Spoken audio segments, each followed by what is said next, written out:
Discussing the heat in the streets, take over the west and the east. I got what you need, a dose of this vitamin G. You rockin' with beats, discussing the heat in the streets, take over the west and the east. I got what you need, a dose of this vitamin G. You rockin' with beats, discussing the heat in the streets, take over the west and the east. I got what you need, a dose of this vitamin G. Rockin' with beats, discussing the heat in the streets. I got what you need, a dose of this vitamin G. You rockin' with beats, discussing the heat in the streets.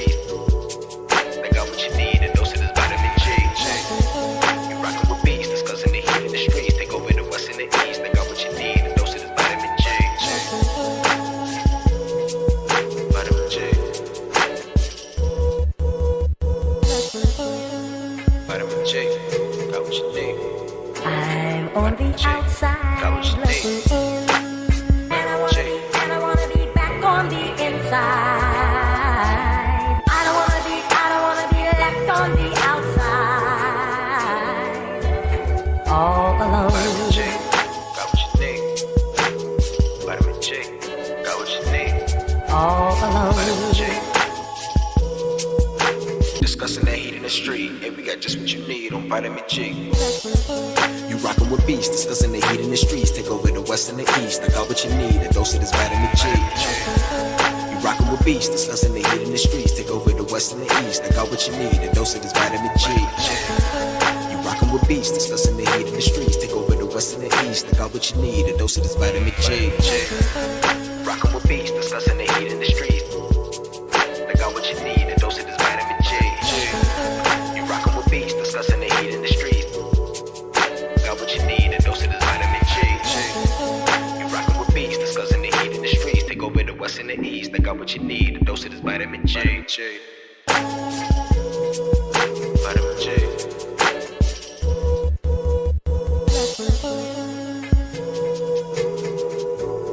I'm on the outside, looking in, and I wanna be back on the inside. On the outside, all alone,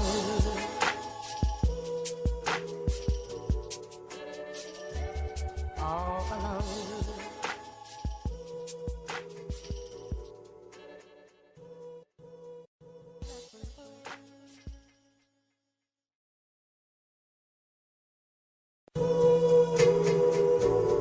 I'm on the outside, looking in. And I wanna be back on the inside. I don't wanna be left on the outside, all alone. Vitamin J, got what you need. Vitamin J, got what you need. All alone. Vitamin J. Ay. You rockin' with beats, discussing the heat in the streets, take over the west and the east. I got what you need, a dose of this vitamin G.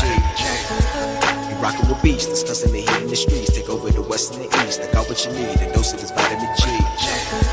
You rockin' with beats, discussing the heat in the streets, take over the west and the east. I got what you need, a dose of this vitamin G.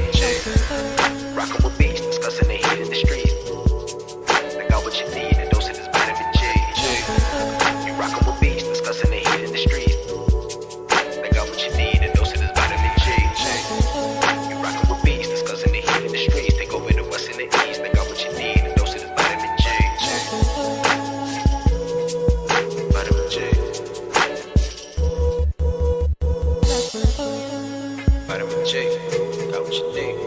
I'm on the outside, looking in, and I wanna be back on the inside. I don't wanna be left on the outside, all alone. Vitamin J, got what you need. Vitamin J, got what you need. All alone. Vitamin J. Hey, final round.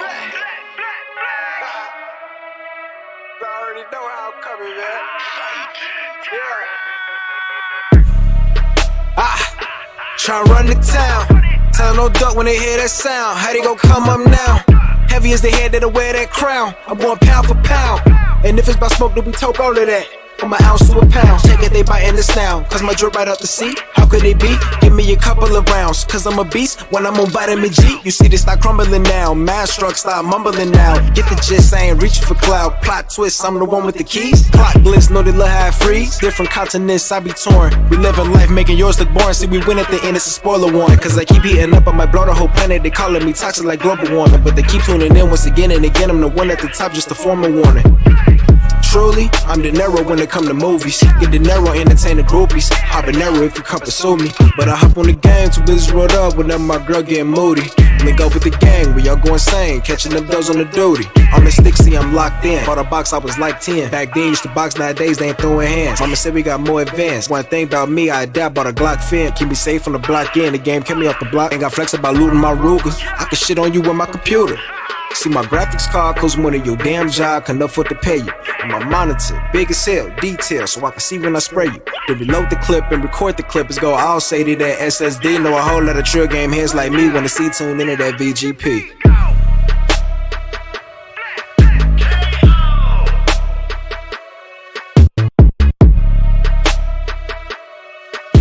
Take over the west and the east, and we got just what you need on vitamin G.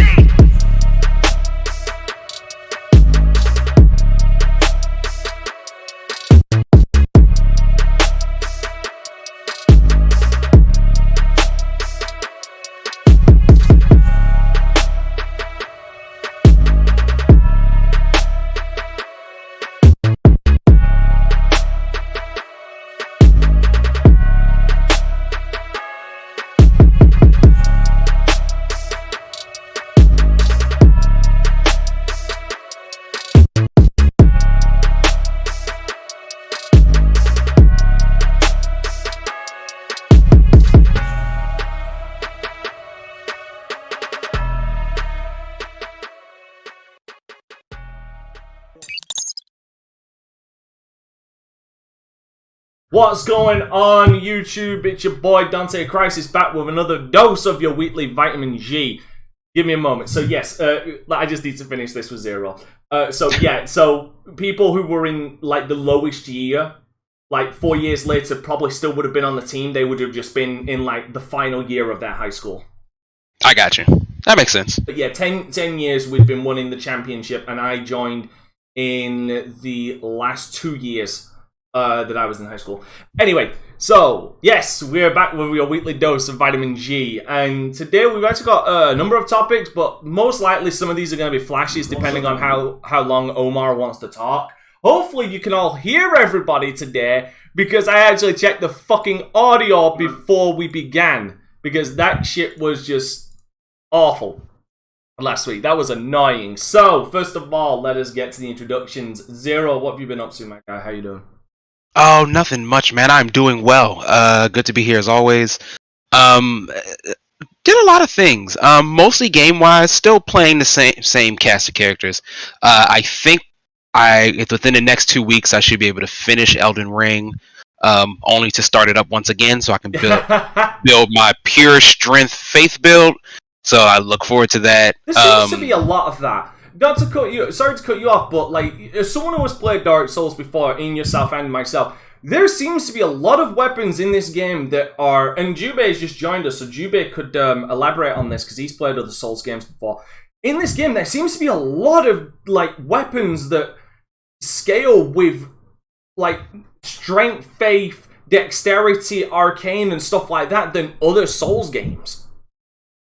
I think I agree. Yeah, for sure. I mean, I don't think it's a bad thing. Variety is a spice of life. I don't think it's a bad thing. I'm just saying it's very interesting that this Souls game just happens to be the one that's like got the most diversity when it comes to weapons. When like we didn't even have that in Bloodborne, and Bloodborne had blood tinge and arcane as well. Yeah, it's I love it. Like I've already imagined my character as like this very large. Essentially a battle priest. That's what I'll be making next. Oh, you're going battle mage. Yeah. Well, but more battle than mage. Because I would technically think that the guy I have now is, I guess, technically more mage than battle. But like the guy I have now, that's the one who I've poured like all of my talents into, like intellect. So I'm one shot, but like I do my best to not get hit and toss every magic spell I have at you. Which is ironic because I got I was going through the Rani side quest last week, and I faced this big giant motherfucker. I can't remember what his name was, but he's one of the bosses for Rani's side quest. And I was inside because I have the Mimic tier, which by the way, I don't have that. The Mimic tier is possibly the most over fucking powered thing in that game. Oh yeah. I mean, hold up. You have the Mimic tier at +10. Yes. The Black Knife Tiche Did at +10 is pretty OP also. Like, here's Did the they thing. not nerf it? He does Bloodhound Step, and he just inflicts bleed. See, what you need constantly. to understand, It's fantastic. What you need to understand is here's the thing. Even though some people out there will call it easy mode, the thing is you actually need to invest in yourself to make Mimic tier good. Because Mimic tier, what Mimic tier does is it makes an exact copy of you. Now, not only does, and this is something that I discovered, and I haven't seen a lot of people mention this. With Mimic tier, they don't just mimic your attributes, your loadout. They mimic the items you have equipped. So you could equip, you could equip throwables, and you could equip augmentations to your weapon, like fire, blood, crimson rot, and stuff. And the Mimic tier will use them. It also doesn't suffer from like stamina bullshit or have like a magic meter. It can spam as long as it's alive. Or poison in liquid form, not aerosol form, because apparently aerosol form can it going through the fucking Crimson Rot Lake just proves to me how fucking bullshit it really is that you take damage from the aerosol version of poison and Crimson Rot. Are you aware that the Mimic tier was even worse? What come to damage? I can't imagine. It was literally beating bosses without. It still could. No, it still could. Again, Omar, you need to remember, it goes off of the stat. It mimics the stats of the player. Yeah, I thought. I don't know where it is. I'm not particularly looking for it because I don't use. I have a very specific type of mage. I don't use any sort of the ashes at all. It isn't an ash; it's an incantation. I didn't know that as an incantation. It's a summon. So, yeah. It's a summon. Sorry, it's a summon. But yeah, I don't use any of them. I used the dogs and the jellyfish early when I fought like Godric, and then ever since then I was like, I'm done with these guys. Nobody's hitting me, so like I'm good on that. I don't think I've beaten any of the main story bosses since last week, although I beat a good handful of bosses, just none of the big dudes. So I'm getting through it.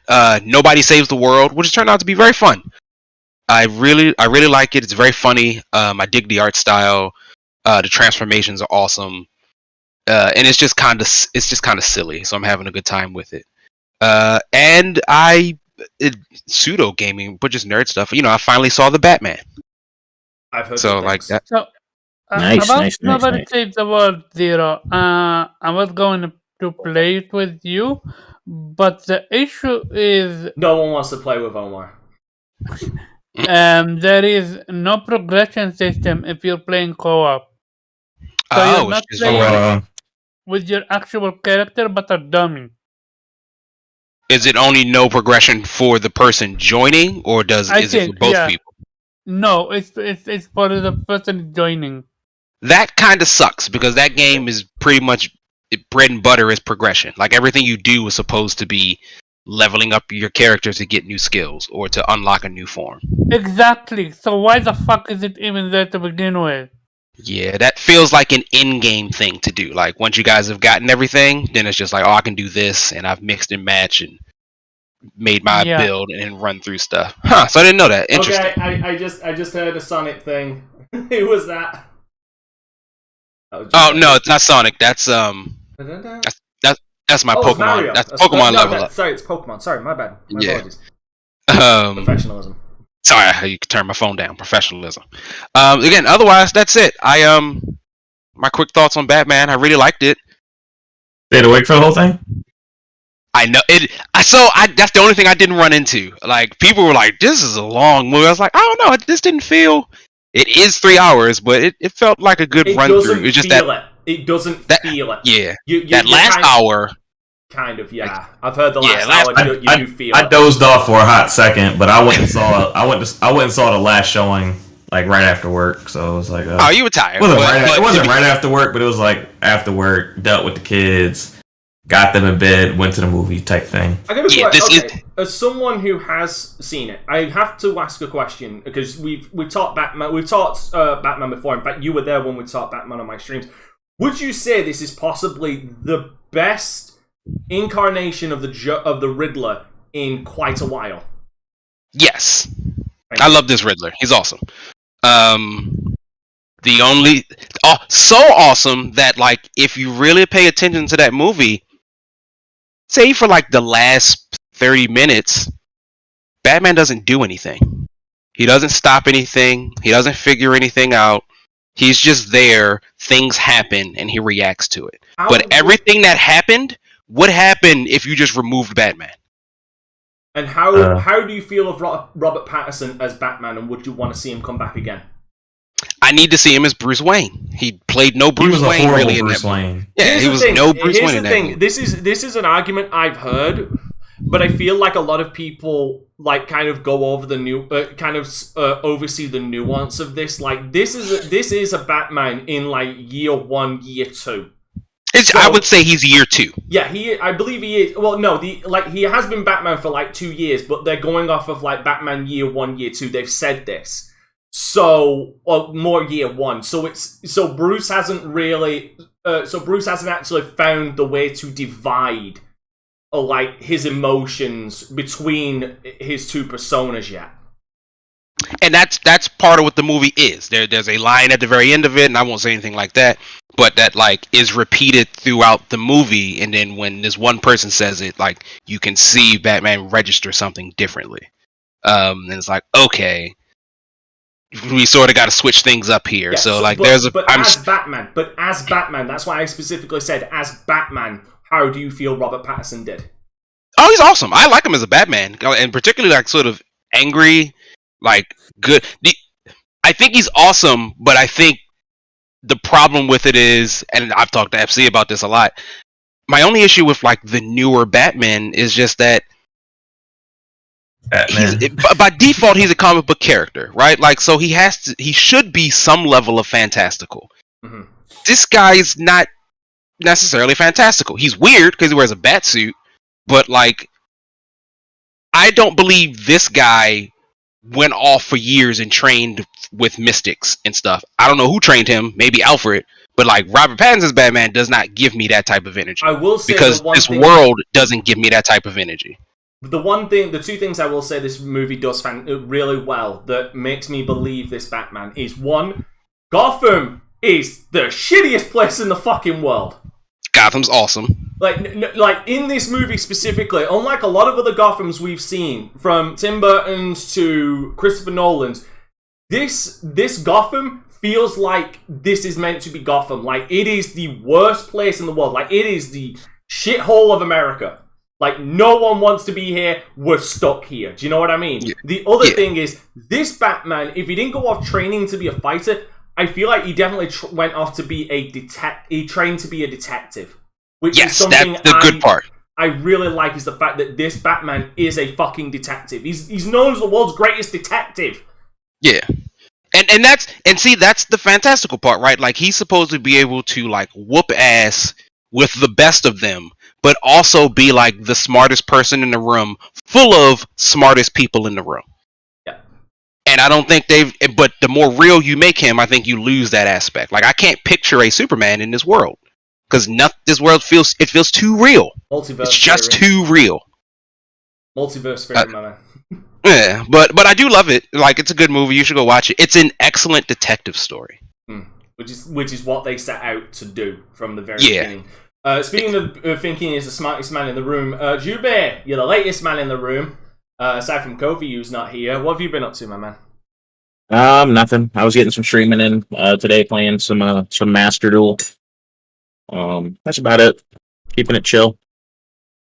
Fair enough. So catch me up, Jubei, real quick. So again, how do you get cards in Master Duel? I only played it like maybe 30 minutes. So you get cards. You get credits based on the different rarities in the game, like rares, normals, super rares, ultra rares.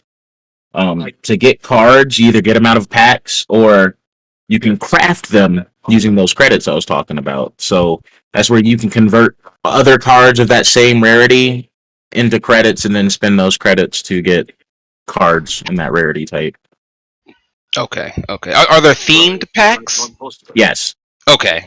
So you can just buy the whole theme pack and then use that from there. You buy the theme pack and you're guaranteed a certain number of cards that are featured in that theme pack, and then some randoms. So, basically, it's real life card collecting in NFT form.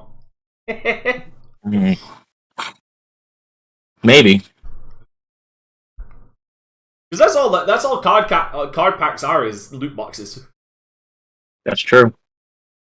Just at least in reality, you can sell those cards off. Where with digital loot boxes, you can't. Alright, Omar, what have you been up to, my guy? I started Valkyria Chronicles, and so far I'm enjoying it. I was at chapter 10, and I forgot everything, so I started over again. I'm now on chapter 7. Other than that, I bought Odin Sphere.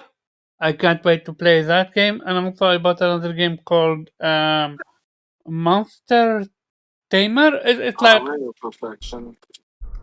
wait, what's happening with Jubei? I have no idea. Jubei's having a conversation with somebody or watching something.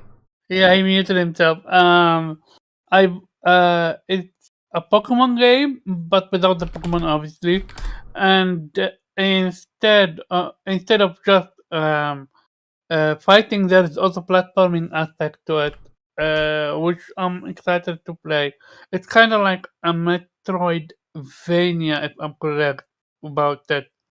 And yeah, that's about it. Yeah, I'm gonna bring up some in a second. I'm gonna bring up some footage of this Monster Tamer because I'm actually really curious because I've never. It's not Monster Tamer. Let me give you that. I found it. I found a game called Monster Taming. Monster Taming not Dungeon. Monster A door. Is that what you're playing? Give me a second. No. I bought a game called give me a second. One. No, that's Odin Sphere. What's the other game? Okay. But while he's looking up that, Pharaoh, what have you been up to, my guy? Not much. I haven't been up to much. I didn't really get a lot of gaming in this week outside of the Madden stream. Yeah, I didn't get a ton in. It's been a little bit busy this weekend, so I was on kid duty, and plus we celebrated the wife's birthday a little bit late. Every weekend, everyone had a turn. It was finally my turn to take her out. So you're actually being responsible. I can respect that. As far as me, I've been through hell. So my sleeping has gone to a complete fucking 180. I am now awake during the nights and asleep during the days, which I absolutely despise. I fucking hate it because it zaps all productivity and stuff out of me. It just lulls me into a massive fucking depression, even with my medication. On top of that, I had to chug down 2 of these motherfuckers today just to try and get rid of the pain in my right knee, which didn't help that much. I could not actually move my fucking leg with how much pain I was in, but when I have been gaming, I finished up Shin Megami Tensei 5, which I think it's a good game. I don't think it's great. I would pick Persona 5 over it at every goddamn opportunity because there's just so many things I feel it does better. from story and characters, from an investment. I felt nothing for the story in Shin Megami Tensei 5. I did like the challenge. I did like some of the aspects. I don't like the fact that this game is completely broken by DLC to a ludicrous fucking degree. The Demi-Fiend, who is a DLC boss fight, can go fuck himself, because that is gotta be the cheatiest fucking boss fight I've ever fucking seen in my life. Dark Souls ain't got shit on how cheap this son of a bitch is. And I'm supposed to believe his stats are 99 when he can fucking just immediately fucking stomp me into the ground. I don't believe it. So there's that. I'm still playing Elden Ring. I got through all of Rani's side quests, which basically means I'd fought a lot of fucking bosses. I'm very happy about that. What comes next for me in Elden Ring is probably going to try and find another side quest, because God almighty, there's just so much to this game. I finished Dragon Age 2, which, I'll say this, Dragon Age 2, I don't understand where the hate for that game comes from, because, again, I like a lot of the characters. It gave me a twist at the end I did not fucking see coming, and changed my perspective on one character. Going into spoilers right now, I got to the end and I was pro-mage, because I felt like mages were being oppressed in Kirkwall. I felt like they were being mistreated. I thought Meredith, the Knight Commander, was a absolute fucking lunatic. Turns out I was more right than I thought. But then Anders comes in. Anders comes in and is like, yeah, you know what? I believe a bit of fucking domestic terrorism will move this along. And ends up blowing up the entire Chantry.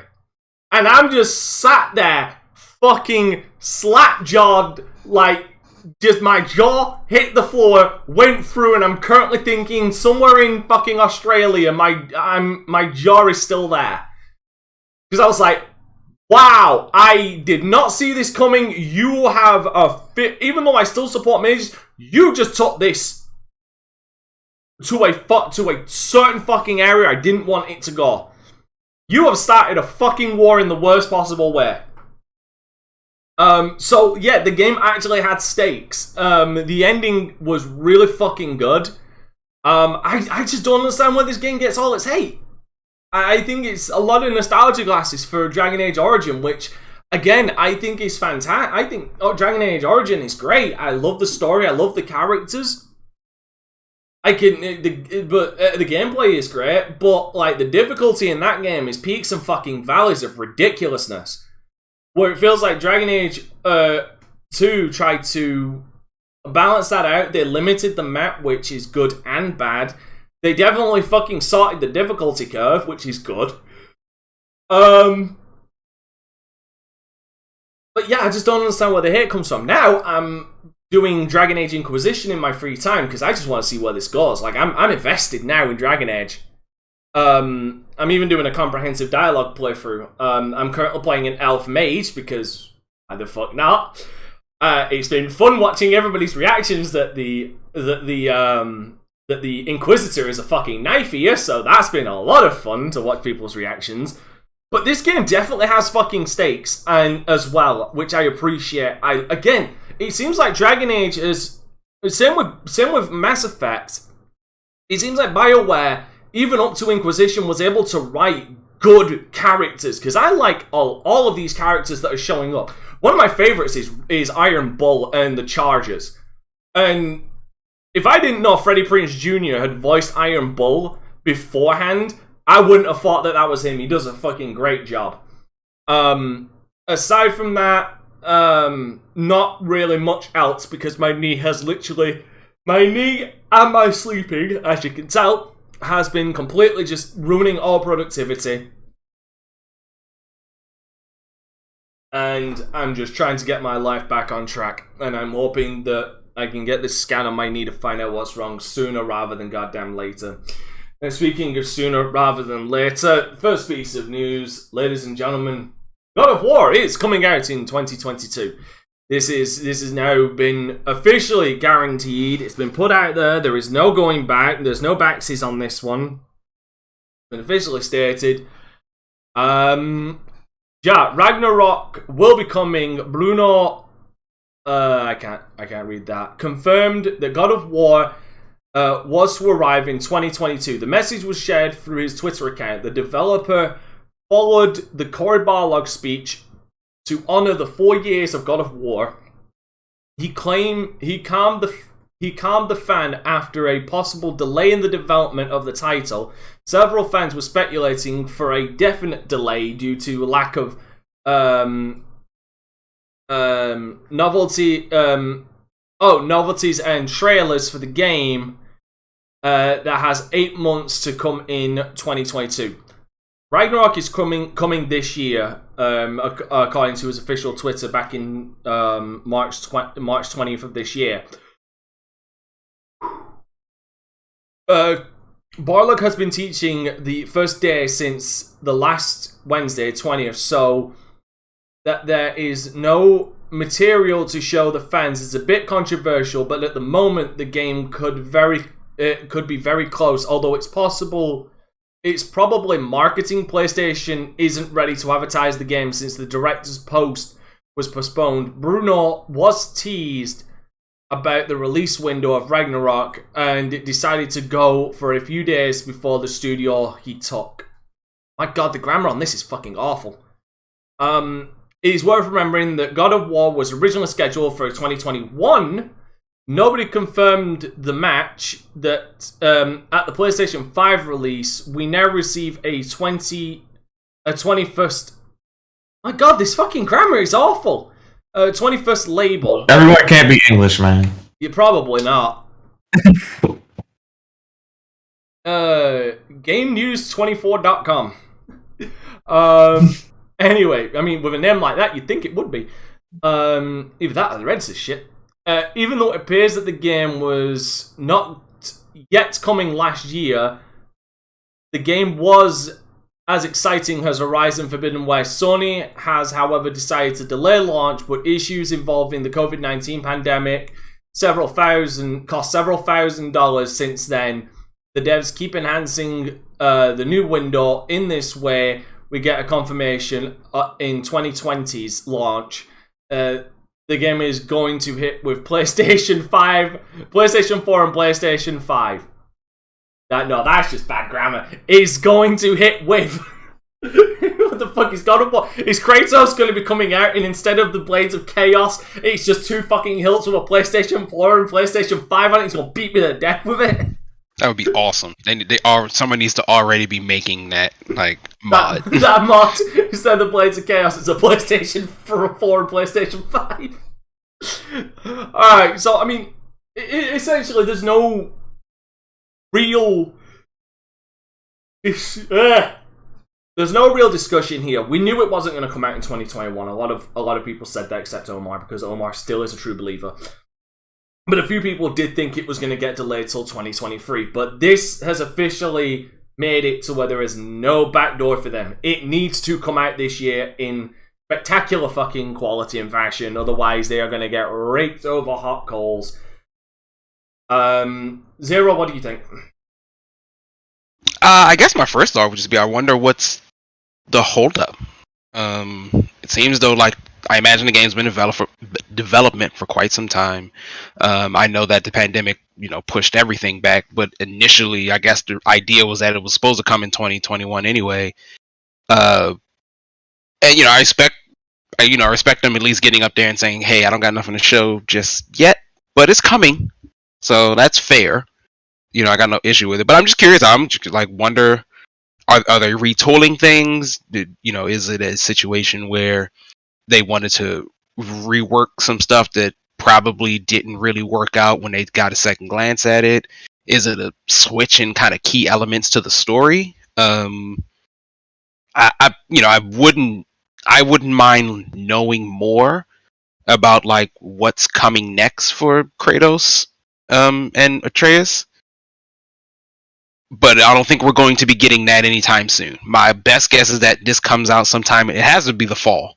I I don't think they're gonna stealth drop it in the summer, so it would have to be the fall, right? Like, so it's got to be somewhere, or winter. They're gonna hit Christmas. If you want to count it. They're gonna try and this is feeling more and more like, given the fact that, like, I mean, it'd be on the nose because, you know, for Norse mythology and obviously Norway, a lot of snow and shit, like in Ragnarok and shit, and they were talking about the great winter coming in number one. It would just be, for me, it would be perfect timing and on the nose for them to release it for winter, so they can literally release it and say winter is coming.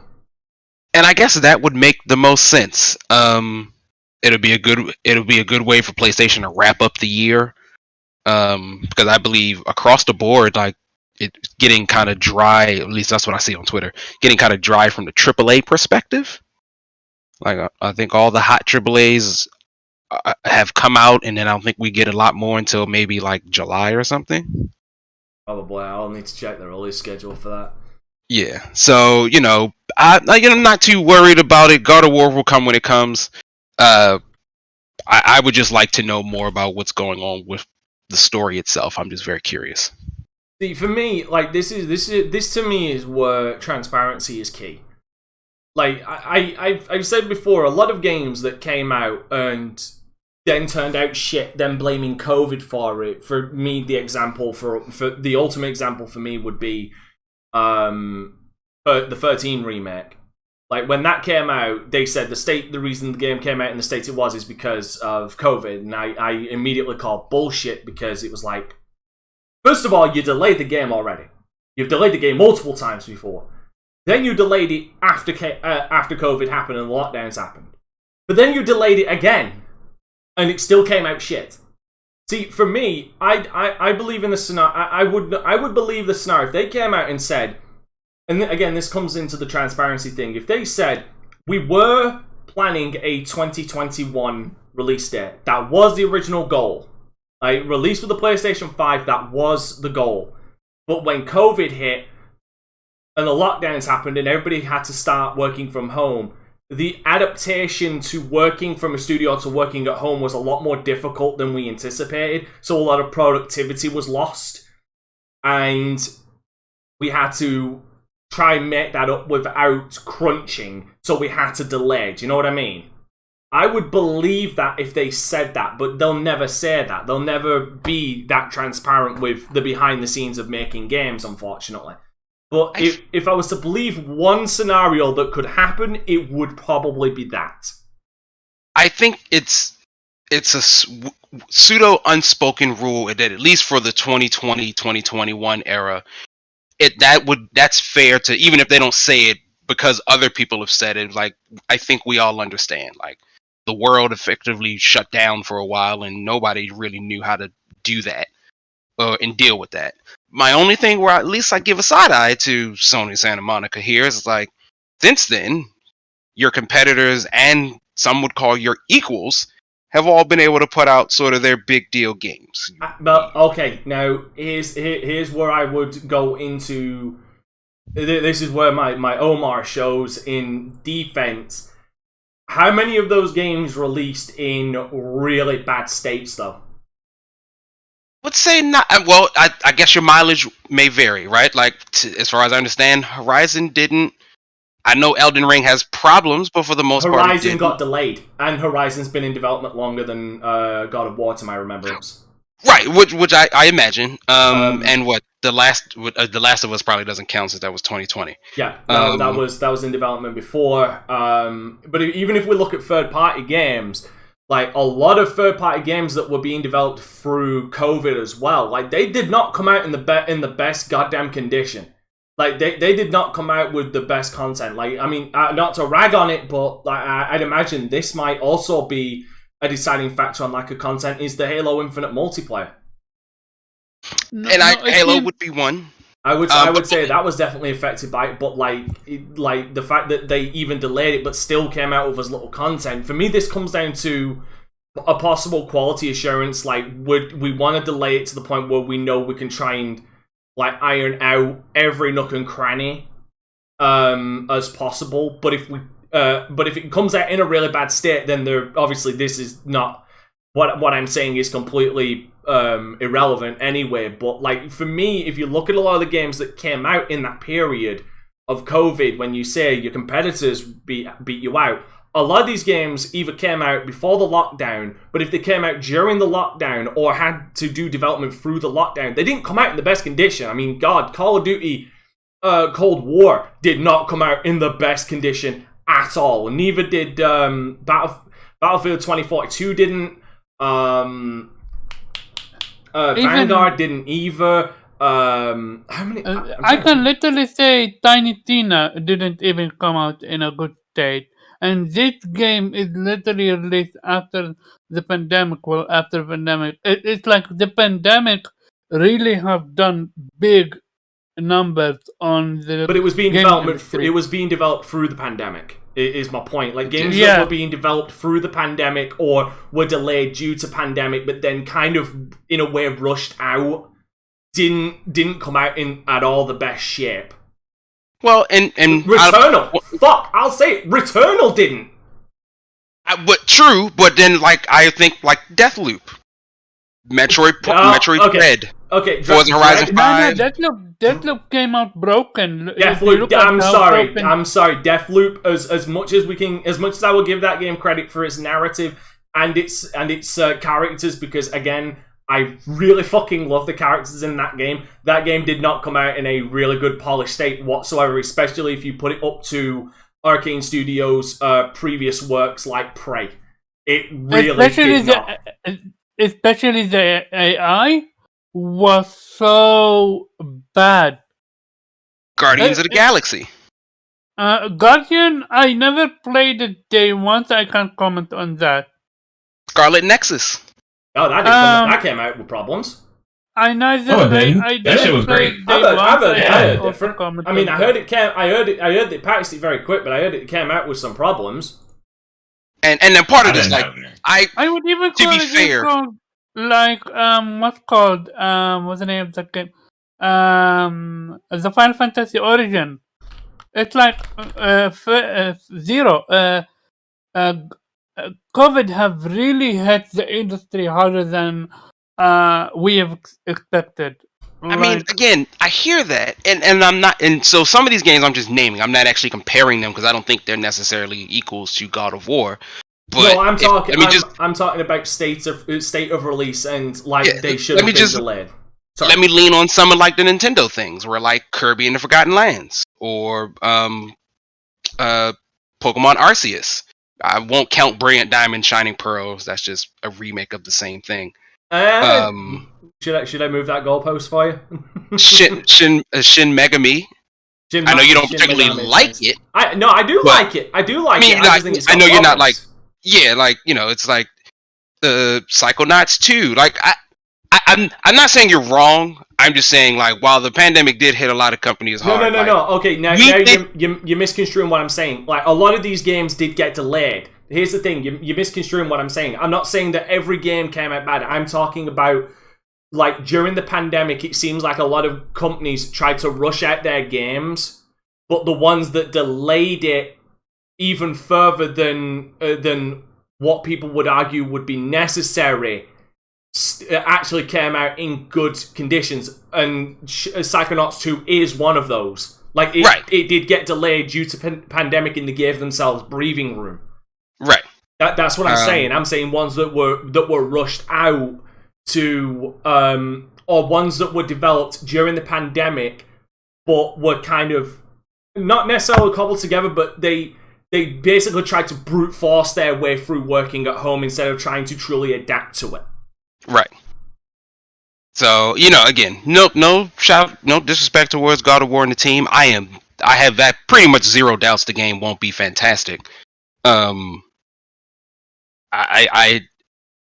would just like to see it, you know, because I hate to say it, but I still, in the back of my head, I still feel like fall time comes around and they say we're gonna push it to 2023. I would not be surprised about that. You know what, Omar? Next. You go next. Go on. No. What? No, I'm telling you, it's your turn. Go next. Go on. Oh, sorry. I misunderstood you. But you were saying you would agree. Shit. Oh, sorry. I thought there was someone for me. I know. I would absolutely not be surprised if it got delayed. As much as it, as much as I want to believe it's coming this year, you never know what's gonna happen. COVID, or they can experience bugs, and they wanna put it out in a perfect state. And this dude, whoever his name is, he shot himself in the foot with this one. I don't recommend developers go out and tweet stuff like this, cause you only do that when you're literally about to announce it the next day that you're gold.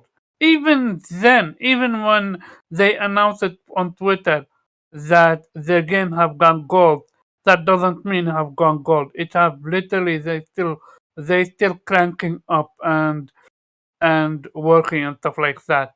And if someone gets sick, you don't know who's gonna get sick. You don't know who's gonna get what.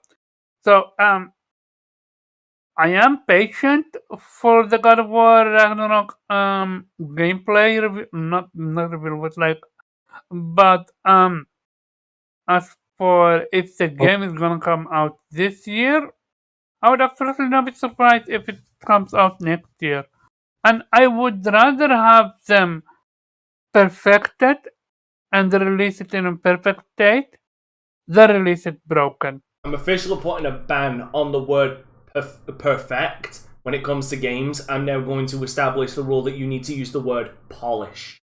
Because there is no such goddamn thing as perfection. Yeah, fair. I would rather it be polished than released unfinished. And I know glitches are literally based on luck in a sense. Like you, Dante, you had a lot of glitches in Days Gone. Oh, you mean Days Royale? I had a few times where the game didn't, the area didn't load well. It got pixelated. I reload my save and it was perfect. And one time that the frame dropped in the snow area. Other than that, the game was fine for me. And the same with like Forbidden West. I had zero bugs, one glitch, and that's it. It's like it's and I've seen a friend of mine that had shit tons of glitches and bugs, but we're playing the same build. We're literally playing it at the same time. So it's based on luck. Am I wrong? No, you're not. You're not wrong. A lot of bugs and glitches. Like there is a number of bugs and glitches that are completely like you need the world. You need the planets to align. You need to pray. You need it to be a bloody blue moon on a full moon.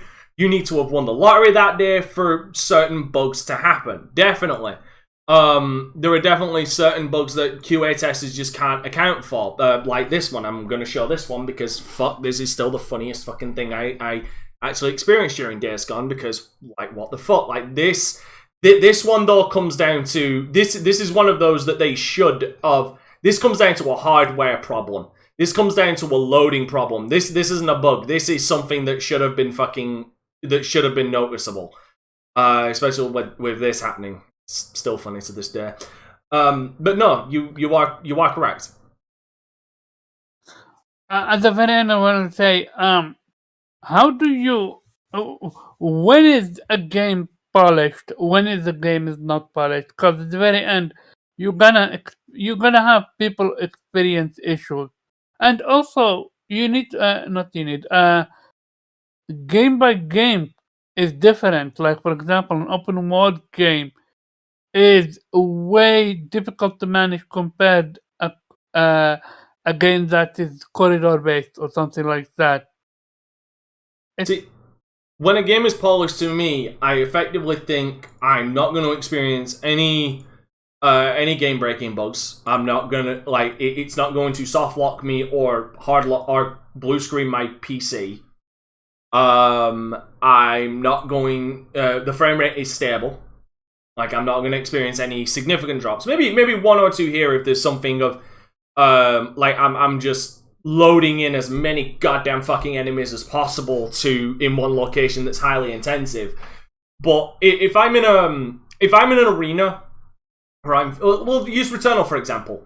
If I'm fighting a boss that is throwing all of these glowy orbs at me, basically becoming a fucking bullet hell, and the frame rate is dropping from 60 to 40, that is unpolished to me. Because you have set this up to be this way, but you couldn't lock the frame rate. Like, you designed this room, you designed this boss, you designed this program to run this way, to do what it's doing, but you still let the frame rate drop. That's unpolished. Gotcha. Like, if it's me bringing if it's that enemy and I somehow bring in like 5 other enemies into that boss arena and then the frame rate starts tanking, then no, like to me that's I feel like that's acceptable. Like maybe they should have foreseen this happening, but to me that's acceptable because maybe they didn't think I'm gonna drag 5 fucking enemies into that exact boss room and then all of those elements coming together are obviously going to dip the frame rate. Gotcha. I really wish Coffee was here.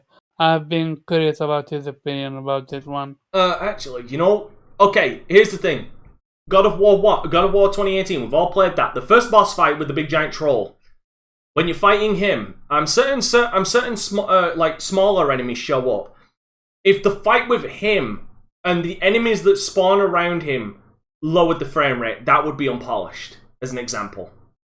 Oh, so it's literally at the beginning of the game. Well, yeah, but I'm using that as an example of it is a prerequisite fight. You have set this fight up. You set the arena up. You have laid the groundwork. If the frame rate is falling, that's a failure on their part. Gotcha. All right, Jube, what are your thoughts on this delay? Oh, sorry, not on this delay. On them confirming that it is going to come out this year. Hopefully it comes out. If it doesn't, then what are we gonna do? You know what I'm saying? Like, yep. I don't think accountability is gonna happen. It's like, oh, it's delayed, blah blah blah blah blah blah. But I honestly don't think it's ready. I'll believe it when I see it. So you're finally reaching my approach. It doesn't exist until I have it. Exactly. This would be Sony's. Somebody correct me if I'm wrong. This would be Sony's last, I guess, AAA for the year if it comes out this year. If it comes out this year, yeah. Okay. Well, they also have Final Fantasy that's a time exclusive. Well, I think that's a full-blown exclusive 16. Well, it's on PC. But that's not coming this year though. 16 is not coming out this year. It isn't. Neither's 15. We won't get those. It's like Kingdom Hearts 4. Like we ain't getting that until our children are around our age. Oh yeah. Yeah, that's a good one. Actually, they've also got Forspoken coming out this year as well in October. Forspoken. Okay, that's the other one I forgot. Forspoken might get delayed. We will see. Hope it gets out right. Anyway, Farrell, what do you think? I mean, it's one of those situations where I don't really believe it. I mean, I hear what they're saying, but at the same time, I'm just, I'm kind of wait and see on it. I think it does come out this winter, though. Definitely think it comes out this winter. I just, I just kind of go with how Sony typically does business, and typically games get delayed a little bit. If they are releasing this year, winter makes the most sense for me. From a marketing standpoint and from a timeline standpoint, because it gives them... Yeah, I would say anywhere between December and February. Man, I would say anywhere between December and February. It could have been one of the greatest, I think, years in gaming if everybody did what they were supposed to do. And Breath of the Wild came out this year, and God of War came out this year, and then that's on top of a brand new Pokemon with the addition of Horizon, with an awesome version of a Souls game. Like, this was been a pretty lit year. Everything that was supposed to come out came out when it was supposed to. You're asking a lot. Yeah, because I remember everyone was saying this year was going to be so loaded. And Yeah, this was supposed to be loaded, and lo and behold, things started getting pushed back. Actually, there might be another game that we all fucking forgot about that comes out this year that, I mean, I can't even fucking... Okay, yeah, no, this would be a AAA game. I just need to find out what platforms it's... No, okay, no, it's not exclusive. I just wanted to make sure, because I don't recall it ever being advertised for anything PlayStation 5. Then again, that's the only time we ever fucking saw it. And I'm not going to mention it, because it's the most unneeded fucking game ever. Alright, fair enough. Alright, so moving on to the next topic then.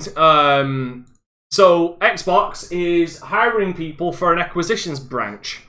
So, in an article from IGN, Xbox is hiring a new employee to help manage its merger and acquisitions program, suggesting that they may well be more studio acquisitions in the future. Everybody already assumed that. As reported by Video Game Chronicle, Microsoft is seeking a manager for gaming strategy and development whose responsibilities will include developing and elevating the business case for content and technology acquisitions. It seems to indicate the company has no plans to slow down the purchasing of developers and other game companies. Referencing the acquisition of Bethesda in 2020 and the intended purchase of Activision Blizzard announced earlier this year. I love how they say intended. Because again, it doesn't go through till next year. The post states the new manager will seek to identify and elevate transformative growth opportunities. Then it just goes on to talk about the rest of the acquisitions that it's had. So for me, this only makes sense.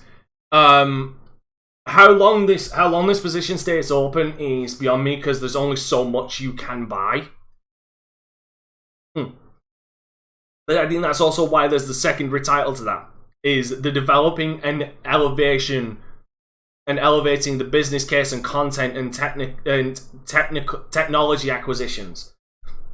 So it seems like with that, they're not just going into purchasing publishers. They're looking into and this is Microsoft, by the way. This might not just be related to Xbox. It might also just be related to Microsoft's other branches. It looks like they might be looking into purchasing more on the technical side.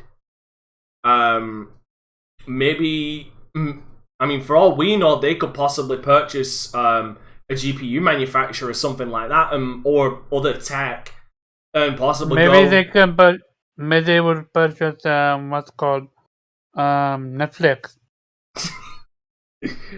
Somebody needs to do something with them.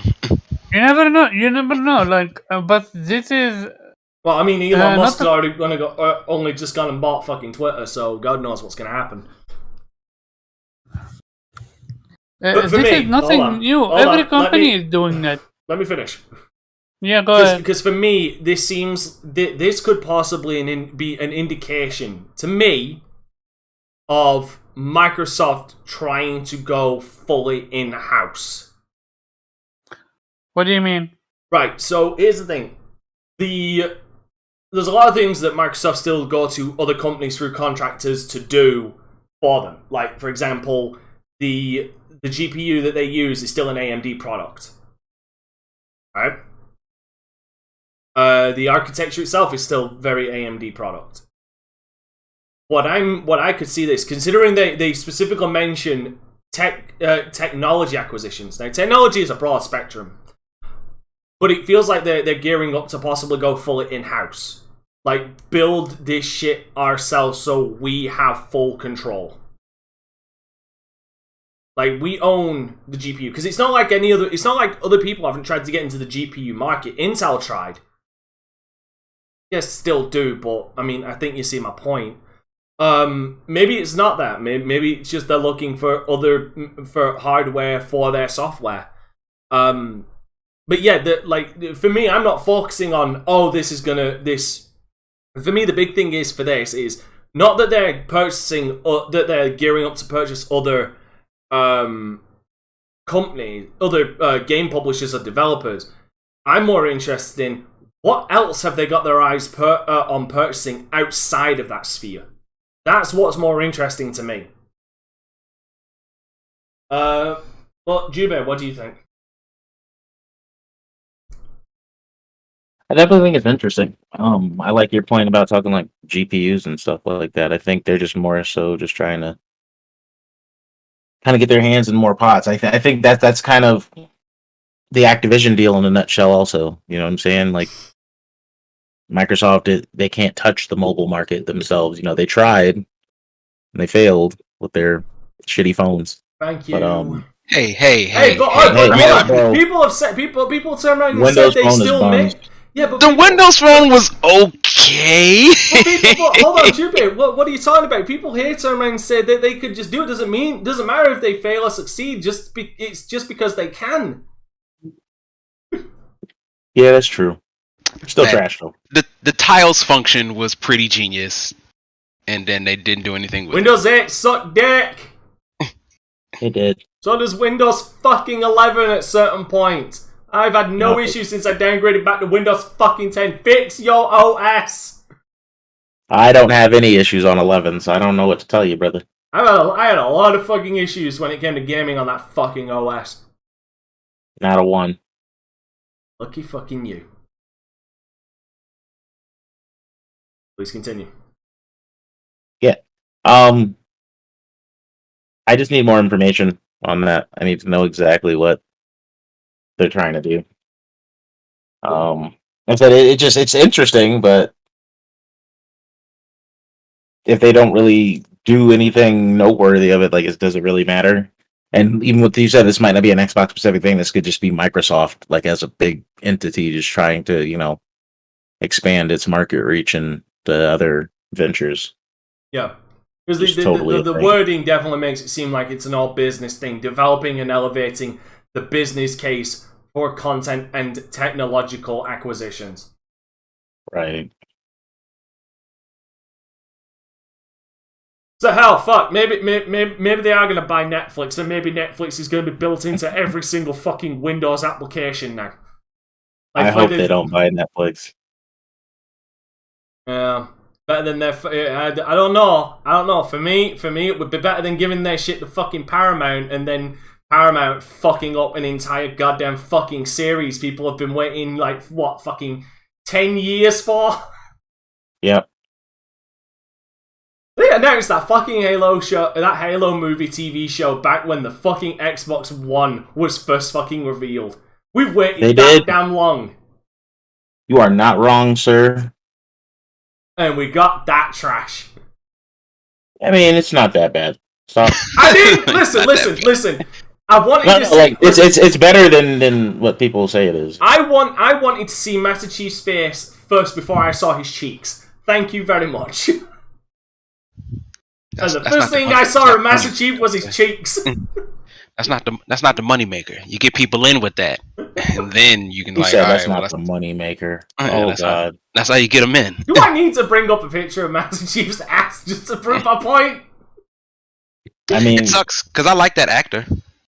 If you like looking at men's asses, go ahead. Here's the thing: I think he's doing a good job with what he's got. I just think he would have done better if someone who knew and cared about the Halo series actually fucking wrote this shit. But that's my perspective. I can see you. I can see that. That's true. I'll agree. It's like the again, you know the worst part is I equate this to Resident Evil Apocalypse. Production wise, it's great. Costumes, weapons, environments, it all looks good. The writing and the story is what tanks this motherfucker. Hey, it's still better than Monster Hunter. It is still better than Monster Hunter. That's not really hard to do now, is it? But is it better than Welcome to Raccoon City?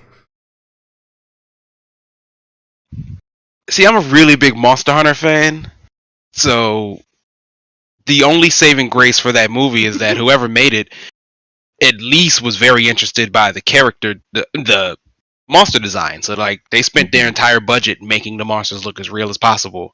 Right. That was about as far as they could get with anything else. And that's why Mila Jovovich is in the movie, because she's married to the fucking director and they didn't need to pay her shit. And you see, there you go, win-win. Like, come on, dog. Like, just do this for me. Amadeus says the Halo TV show, no pun intended, sucks ass. I don't know. I'd say it's booty. Also rude. I heard the latest episode was okay. Listen. Here's the thing. The latest episode can be great, but let us not forget Game of Thrones. The end season ruined the entire fucking thing. You're not wrong there. I don't know. Like I've actually never wanted a Halo show. I don't think Halo fits well in. I mean, anything can fit well into it, but like, I think that could be served better elsewhere.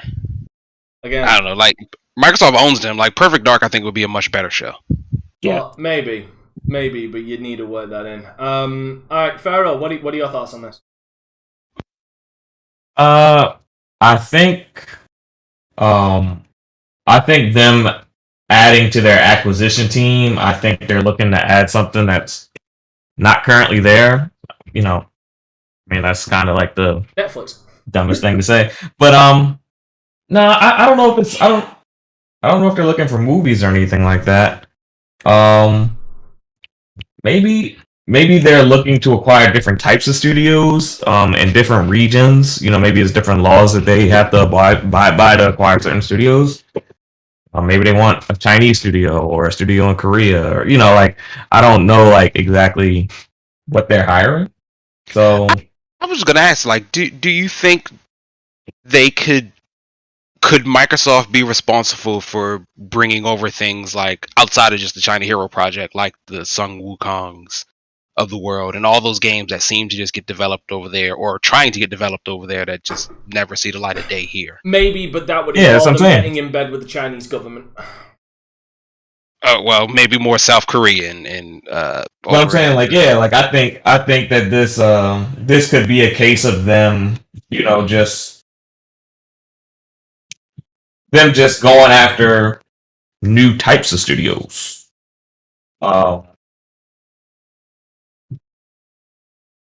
So that's what I'm thinking. Maybe new type studios, new regions, maybe. Oh, they made a phone. Yes, Microsoft made a phone.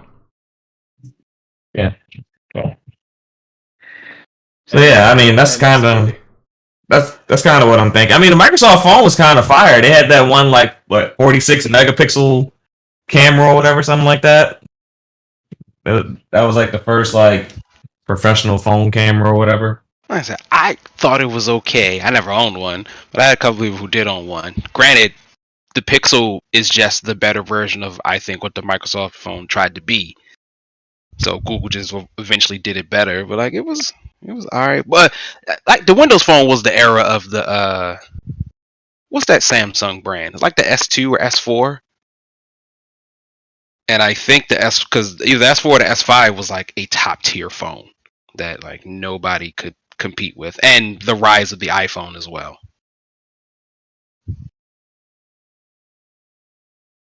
Maybe. Omar, what do you think? I'm falling asleep over here. No, this is here's the thing. PlayStation not so long had that same exact thing, and I'm not sure if it's PlayStation or Sony. Like company does this all the time. This is such a nothing burger story that it's not surprising. That I mean, it's not a nothing burger story when Microsoft went from 5 studios to 42 studios in a 3-year period. And it's plus, far from a nothing burger. And like I've said, I find it more interesting. Again, the wording of the position makes it sound like they're looking for things outside of game studios, and they're looking into more acquisitions in the technology sector. Yeah, okay, good on them. I'm not surprised. Company wanna expand, wanna go new things, find new things. That's normal. PlayStation is doing it. Not PlayStation. Sony is doing it as well. was how they branched out and bought the anime part of the anime industry. Yeah, we Yeah, talked that's about Sony. That is Sony doing that. This is Xbox No, this is specifically Microsoft. for the. No, it No, isn't. this It's is specifically Microsoft. Oh, I thought it said- Microsoft. It says Okay. specifically, Microsoft is seeking a manager for gaming strategy and development whose responsibilities include developing and elevating the business case. Yeah, so it's for Xbox. And technology acquisitions. How? So it's for Xbox. It's gaming. game- It's under gaming. But it's gaming, but also Windows. Like I said, this could lead into a Because- technology thing. But would it Because not everything be that comes out Microsoft? on Xbox comes out on Windows. Would Xbox it is not, hold Windows. up. Would it not be said X for Xbox if it's truly for Xbox? Now you're just insinuating and you're assuming without actual. No, proof. everything that comes out on Xbox comes out on Windows, right? I'm just gonna put this up because I feel like this. All their first party does come to Yeah. PC. Period. Yeah. It does. So I mean, gaming, you're gonna use it, they use general term gaming because it comes to Xbox and Windows. But again, But it's for gaming. But again, that's why I Everything said is- the technology aspect. That's why I latched on more to the technology aspect than buying like studios. Like if it's gaming related, that's why I bought up the whole. Maybe they want to go fully in house with their own GPUs and CPUs and stuff like that. I would think VR would be the priority before GPUs and CPUs. Me personally. Maybe. By the way, just everybody look at the stream. Look at the stream because I appreciate this this picture. This speaks to me. This speaks to me because we all know it's true. But no, please continue your thought, Pharaoh. No, that was it. I was just thinking, that they're looking to expand and do things differently that they're not currently doing because they've clearly already displayed they have the ability to buy, an Activision Blizzard or Bethesda level type publisher. So now I think they're looking at maybe different regions, and you brought up different technologies. I would think as far as different technologies, it would be a popular VR headset. But who would they buy? Here's the thing. Like for that again, that would be in house. I don't think they're gonna buy a company. Like for me, it would be simpler and more cost effective because nobody is gonna want to sell to Microsoft, especially with what's already out there. Like, Facebook Facebook isn't gonna sell the Oculus to them.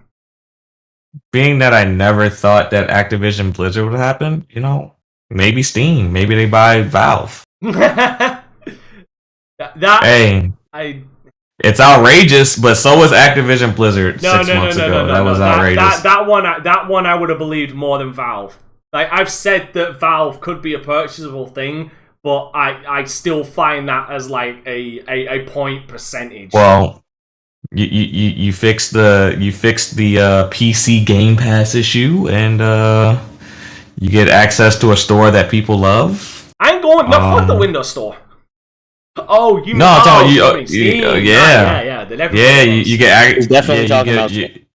You get access to a store that people love. You get access to a mobile device in the Steam Deck, and you get access to the Valve Index headset. So I mean, it seems outrageous, but our Xbox and Microsoft have been doing some outrageous things lately. So I'll just put that out in the atmosphere, and if I happen to be right, I look like a damn prophet. No, that's me. I'm the building the golden statue for me as we speak. But speaking of, give me a second. I just want to see what's currently free on Epic Store. Oh crap! Oh fuck! I think I fucking damn it.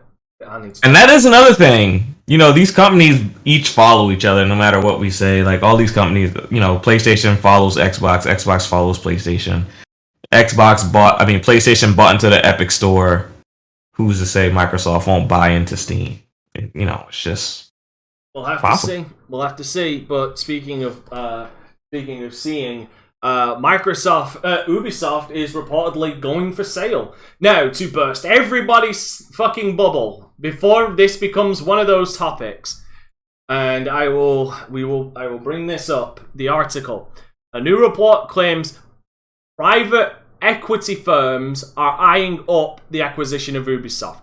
As reported by Bloomberg, talks are being held for the potential of several private equity firms acquiring Ubisoft.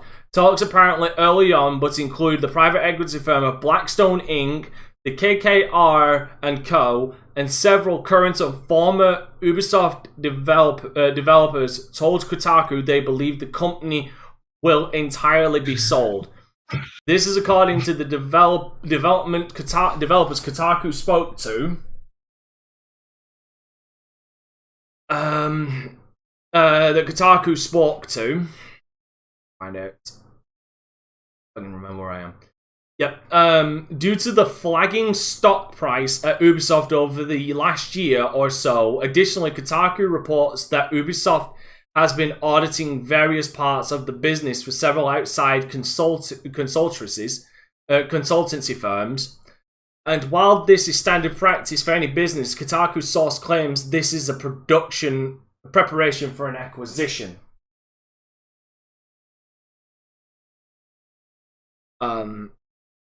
When asked about potential acquisitions, as recently as February 2020, Ubisoft CEO, I'm not going to say his fucking name, said that the company can remain independent but would consider acquisition offers. Gerament indicated that no acquisition offer for Ubisoft has been made at the time, adding that we will not speculate right? Gerament, yeah, there we go. We will not speculate on why people haven't made an offer. I fucking wonder why. I wonder fucking why. Because you got one game mode, open world. That's it.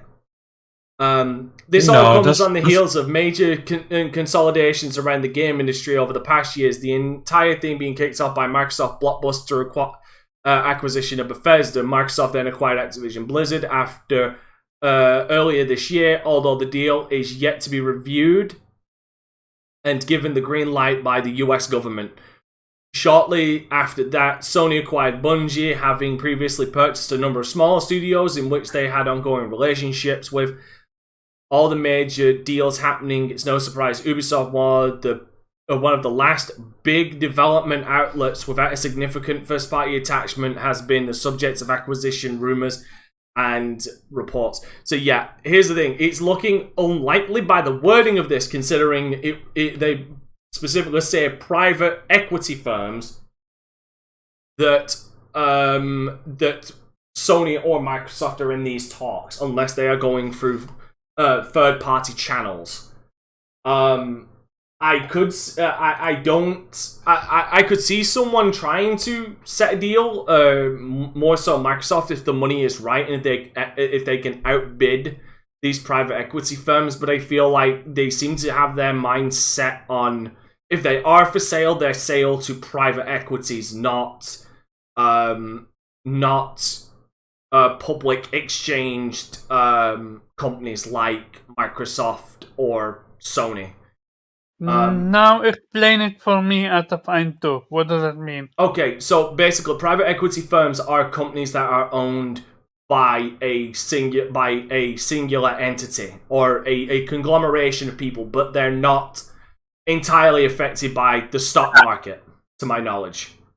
They're not publicly traded companies. Yeah, like Microsoft, publicly traded company. Yeah, same with Sony and same with Nintendo. I believe they're a publicly traded company as well. Private equity firms are all profit, no board of directors, no nothing. They are just there's certain people at the top.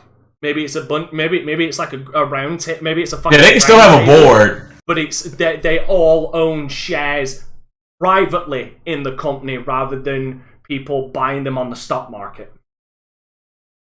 Yeah. So basically, if this happened, Ubisoft games are not gonna get better from this, right? Not necessarily. It would depend on why that company is purchasing Ubisoft. Like if they're just purchasing them for them to continue doing what they're doing because they like, the direction they're going in, then things would probably just stay the same. But if they go a Konami route, they could just say we're liquidating the whole thing and we're just going to license out the IPs that our company now owns. Yeah, I mean it's a lot of different ways it could go. But they did say some from the article that he just read. It did say that there were some former Ubisoft people interested in the purchase. So I'm guessing that they would be interested in maybe reviving some IPs and doing some stuff like that if it were some former, people that were there. No. They have they were talking to Kotaku. Not that they were interested. It was firms like Blackstone Inc., the KKR and Co., and several current and former Ubisoft developers told Kotaku they believe the company will eventually be sold. Okay. Yeah, if it's sold to a private equity firm, I guess anything could happen, but I doubt that they're just going to jump out of gaming, because Ubisoft also does a little bit of mobile games. They have a subscription service. And all their games are cash cows, so you buy them and you gotta buy. They're fucking whales. They've gone beyond being cash cows. They're fucking whales at this point. So I doubt that they liquidate, but I mean, I doubt they're gonna become like the video game purists and make these games that don't have any microtransactions or DLC 6 months later or something like that. Again, it all depends on which way the wind blows on who buys them. Fuck, for all we know, Elon Musk is gonna suddenly get into more fucking money and say, "I'ma buy Ubisoft. I'ma get into gaming, y'all. Game into space." Just let the Embracer Group get them and let it be over with.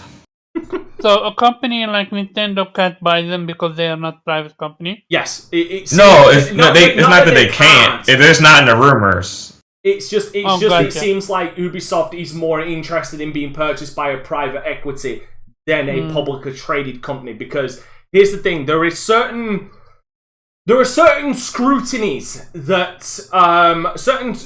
and laws that to my knowledge that privately traded companies don't need to adhere to that publicly traded companies need to. Yeah, and I don't think Microsoft wants to deal with the EU, which is where Ubisoft is like heavily prevalent. There's a lot of European studios with Ubisoft, so that would be probably an issue for someone like Sony or Microsoft, that they just don't want to deal with that headache again. I think more with Microsoft, considering the big giant chunk they're taking out of the games industry as far as like what they've purchased. I'm not saying it negatively, but like when you look at it through the narrow vision that a lot of politicians do, they'll look at Microsoft and say, "You literally just bought Bethesda. You're trying to buy Activision Blizzard. Now you're trying to buy Ubisoft, which out there would only leave, I think, like only one big major publisher left. That would be EA, and they'd probably side eye that like a motherfucker."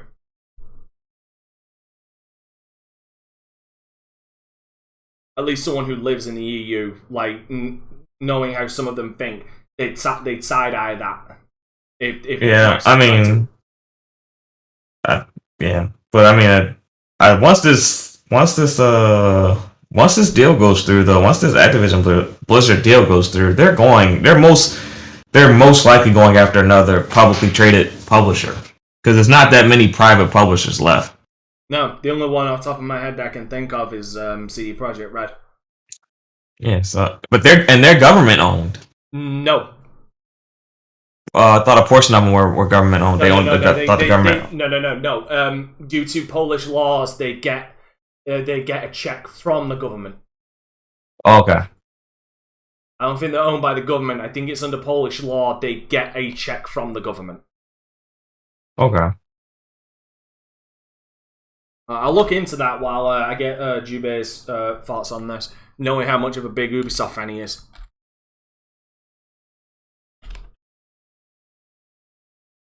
Or he could just be dead. Zero, what about you? I don't know. It does certainly, part of it sounds like, is this just a Konami thing? Konami. But Ubisoft still seems pretty vested in like being a part of the video game industry. Do we know like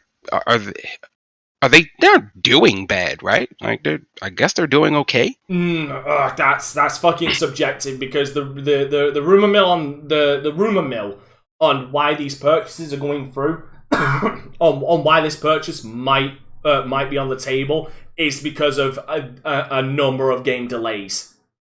Okay.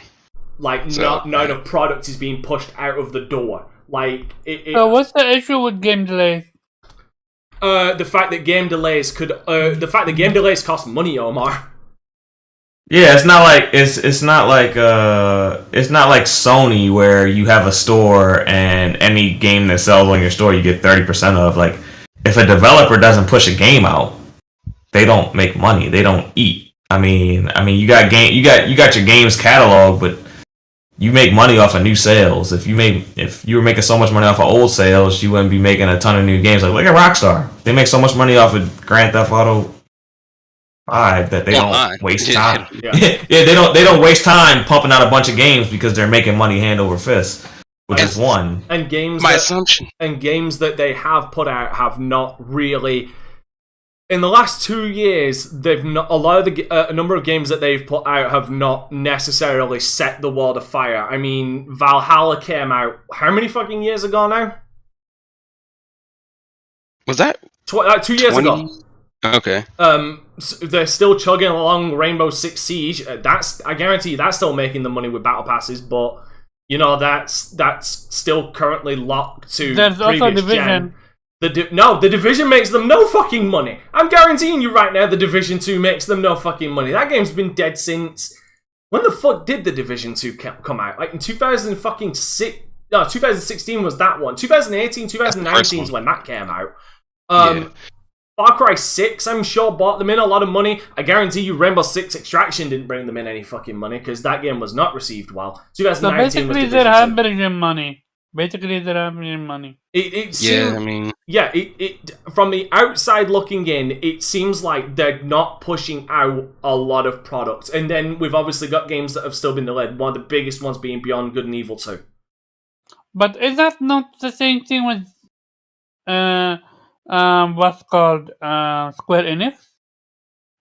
No, because Square Enix is hemorrhaging. No, title. because they're pushing out games. The problem with Square Enix is they spent a significant chunk of capital on getting the Marvel license for 2 games that they put out. One of them was such a disaster. It has sullied the reputation of Square Enix to this day. Yeah, I get the sense that even though Square Enix, occasionally puts out some bad things, I think their name alone still helps carry them for a couple of things. Whereas like Ubisoft is sort of falling behind to a point where it's just like, well, we got Assassin's Creed and Rainbow Six is cool, and Far Cry just dropped. Who knows when Far Cry 7 is coming, if it is. But we also got like Riders Republic, which looked really fun, but I imagine did not particularly set the world on fire. Same with Did you even know that came out last year? Because I could have sworn that came out this year. I remember seeing the trailer for it, being excited, and then forgot all about it. Correct me if I'm wrong, but are they not coming out with the Splinter Cell remake? Also, I'd just like to point out as that again. I'll get into that in a second, but I was very curious. Like Stranger in Paradise, when I was mentioning how I didn't see it, it's going on to Square Enix, when I mentioned that I didn't expect it to sell gangbusters because again, you're trying to appeal to two markets that don't overlap. Turns out I was right. It made, and this is as of the 24th, it made a hefty amount of 46,000 retail sales in Japan, apparently. More than half of these sales were on the PlayStation 4, whose player base bought 29,000. PlayStation 5 racked up 17,000. That's just in Japan. But that's across multiple consoles. And it's the fourth lowest launch. It's the fourth lowest launch for a Final Fantasy spin-off in Japan. Yeah, and when I guess the Splinter Cell is coming. Yeah, no, they will never do it. No. Ubisoft has had a history of leaving money on the table, like severely. Like people have been clamoring for a Rainbow Six single-player game since Vegas 2. We were supposed to get that with Patriots, but then that turned into Siege. And people were happy with Siege, but we're getting to that point where we're like, we want something else. Like, we've been playing the same fucking maps for like... How many fucking years have we been playing the same fucking maps? We've been playing the same maps for 7 fucking years. Watch Dogs Legion. Watch Dogs was big when it came out, but quickly fucking declined. They killed the Ghost Recon games with Breakpoint. And the overbloatness of Wildlands.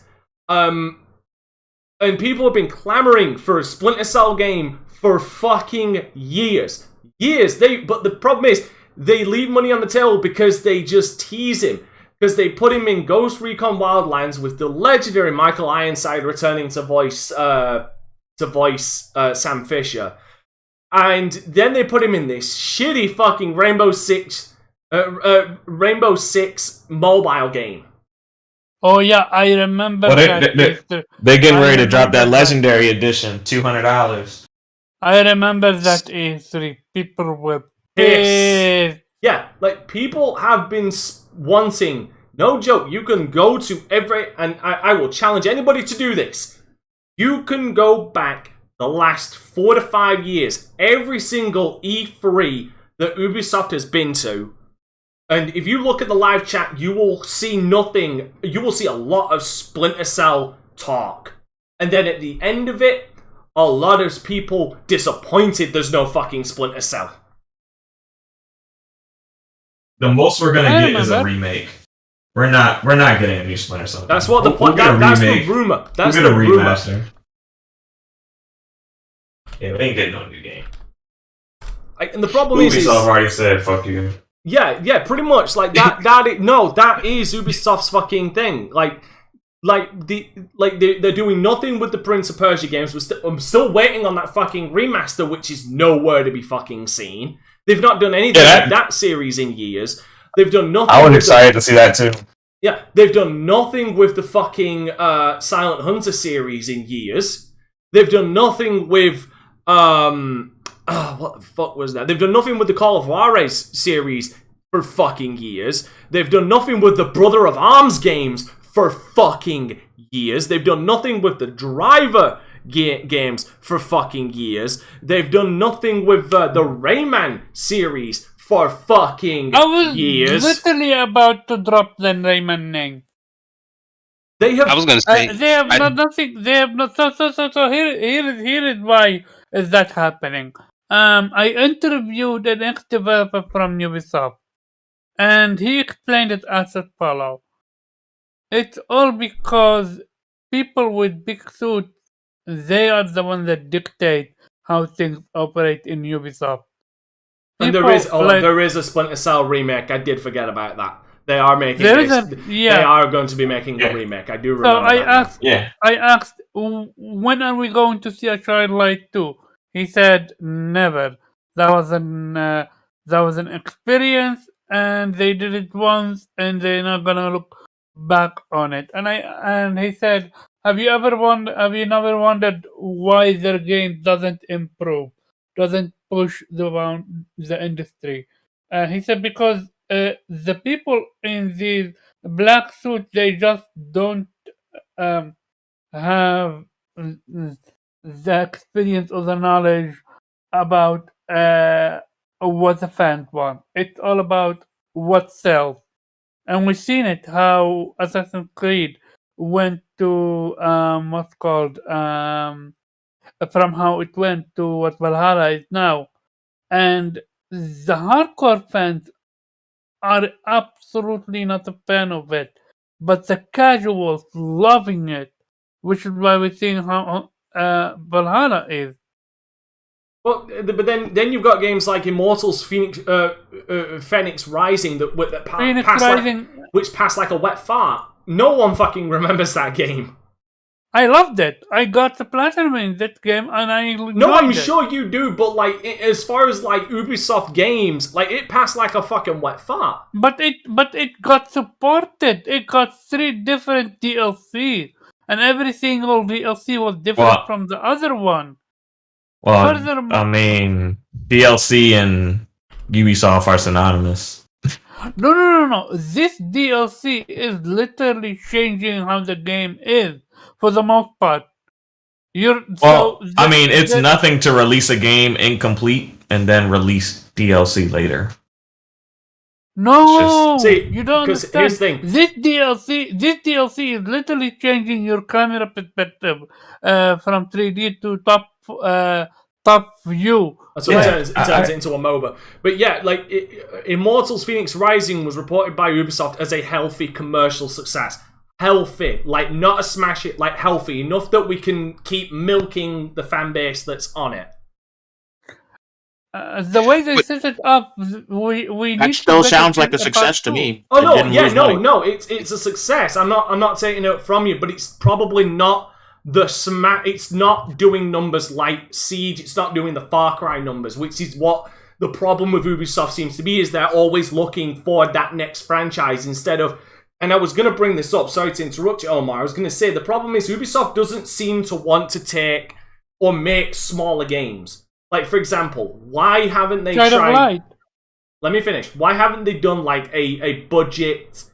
A well-crafted budget Rayman game, put that into the wild, and let that sell and make them a profit? Because the last one I can remember from them was... Legends. I think that basically was the last one. Rayman Legends was the last one. Because from then on, it's been those fucking rabbits.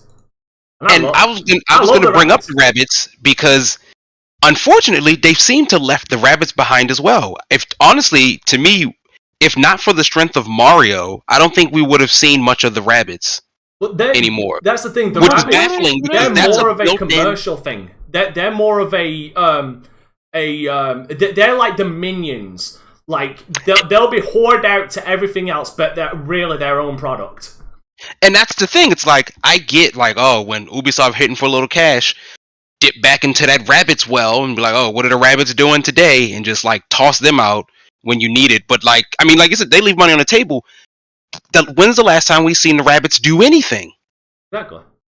And they had a built-in mascot. I don't think anyone expected the rabbits to take off like they did. You were right; they were basically video game minions. They're funny, they're charming, they're excellent in Mario Rabbids Kingdom, and the second one will probably be great too. How in a world where people were praising Astrobot, like how has a 3D Rabbids platformer not existed so far? Because they're not their own original thing. They came from fucking Rayman. And Ubisoft don't like Rayman. They don't want to remind people of Rayman because Ubisoft hates their fans. It's baffling because But like didn't Rayman sell well? Yeah, Rayman's always sold well. Yeah, it does perfectly fine. They just don't seem to care, or I guess like Dante's saying, if it ain't doing Assassin's Creed or Rainbow Six numbers, they're not interested. Yeah, and that's been their problem. Again, like, for my example would be, look at the original Rayman. You know the original Rayman on PlayStation 1? Hard as fuck, but like, my point is like, just that kind of art style, that kind of game. Why haven't they allocated, okay, we're going to get a small team together, you've got $500,000, make a game like this. Pixel style, nice little animations, cutesy, cartoonish. Make us a budget game. We'll put it out there in the wild. We'll sell it for $10 bucks. Fucking license to print money, in my opinion. Like, they would make it. that money back in time. Like in I love minutes. Rayman. I love Rayman Legend. Rayman Legend is creative. I love the original Rayman 1, 2, 3.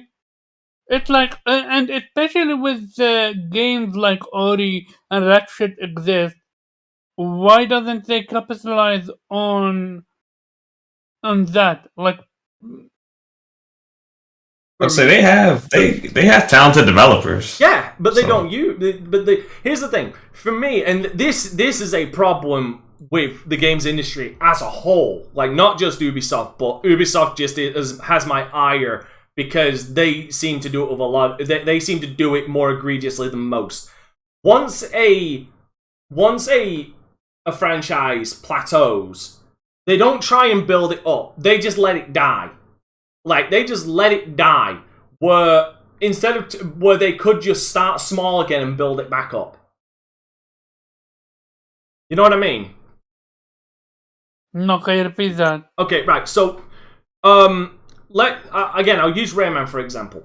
Rayman was good, really good. Got a lot, made sales, basically carried Ubisoft through the PlayStation 1 generation in a lot of ways. Like that Rayman was their mascot. Like arguably, Rayman was their mascot, and then got usurped by Sam Fisher in the PlayStation 2 era. But the moment his popularity started to dwindle a little, they killed it. Like, no more. Rayman Legends was the last one, then the Rabbids fucking took over. So they've let him die for years. Instead of like waiting like, okay, we'll wait a year, we'll wait a two, and then start small and then build the franchise back up. They just leave it dead until no one remembers, and then finally bring out a game when no one actually remembers this character or is alive to even remember who the fucking character was, and then are surprised that, oh, this retro franchise didn't succeed. Why? Well, maybe that's because the people who actually cared about it are currently 6 feet fucking under. Gotcha. But is it not an issue with every single game Didn't I company? just say that that's an issue with every... Yeah, I literally you just said that. Yeah. I just You said just said that, Ubisoft yeah. seemed to Yeah. be more... Like, seemed to be the one of the worst at it. Yeah, I was about to say, like, if I put my hyperbole hat on, like, Ubisoft seems specifically one of the worst. And this is coming from, a big fan of Nintendo who also seems to just forget things exist. But, like, they don't have to rely on that. Because, unlike Ubisoft should be doing with the Rabbids and or Rayman, like, things get tight. Oh, what's another Mario adventure we can send him on? Boom. Money in the bank. Now we can just go do whatever we want for the next couple of years. I cannot understand why we've not seen Rayman and the Rabbids. And the thing is, with Nintendo, like, there seems to be a slight... This is definitely going to be a bias to this, and I do apologize, because I try and remain as unbiased as possible. But it seems like when a game comes out from a franchise that has been dormant for so long, majority of the time, not saying all the times, because in my head I can think of one example for both sides. It seems like when they actually bring out a game for a franchise that's been dormant for a period of time, it's normally coming from developers who care deeply for the franchise. Like, again, the biggest example is Metroid Dread. Mercury Studios, they live and breathe Metroid. You can tell that they do. They love that series. Like, it isn't just another game for them. They clearly love the series. And they're fans of it. But on the other side, I could also think of, and maybe it's harsh to say they're not fans of it because they did try. Maybe it was just a problem with the technology that they were given. But for me, the other side of that would be Star Fox Zero. But again, maybe that could be put down to the fact that it was on the Wii U, and maybe if it was on the Switch, it would have actually been a lot better. I think it would have been. It certainly was a rare miss because I think you're right. Anytime sort of the old franchises come back, like Kid Icarus, Metroid, they come back strong, and largely in part to it's if it isn't the people who helped make them initially, it's people who've been wanting to do it for a long time. Like if Golden Sun were to ever come back, it's gonna be real difficult because they're making Mario Strikers now. But if Golden Sun were to come back, like the team would basically have to like probably split its time between like we want to make the Mario Strikers but also make Golden Sun. Zero. you remember when Super Smash Brothers, the first one, the original Super Smash Bros. When it first dropped, right? Yes. And everyone got their hands on Ness, and Ness became like the most popular Nintendo character for like a good like 6-8 month stretch. Despite no one knowing where he came from. Yep. No one knew where he came from, and they never made a game for him. Nope. Okay, now the worst thing is with the Ness thing, and this is one of those really weird scenarios that you just can't make up. Ness's story, by the time the Super Nintendo came out, his story was already told. By the time Smash came out, Ness's story had already been told. Yes. Yeah, it's just that there was no, like, we didn't know it, and as Nintendo was wont to do, it was really difficult to actually figure out how to get it. Yeah. Like, I couldn't tell you back when I had gotten Smash and I unlocked NES. I was like, oh, what system did he come from? Where do I go get it? And like the Mother series has always had its issues, slash Earthbound. But it took years. I had to eventually play it on an SNES emulator years after Smash Bros came out. For that matter, same thing with Captain Falcon. It's a crime, like how Nintendo did that, because Smash Brothers revived certain characters, and like pretty much the fan base was kind of letting you know what game you needed to make next, and they said, "Oh nah, we good, we got this." I firmly like Pit. Because I think Pit came out before the Kid Icarus game. I think I think they were both GameCube games. But if I'm correct, I don't think we would have gotten the Kid Icarus game if not for him showing up in Smash. So like I agree. Like there's a lot of money left on the table. But Nintendo isn't the one looking to sell.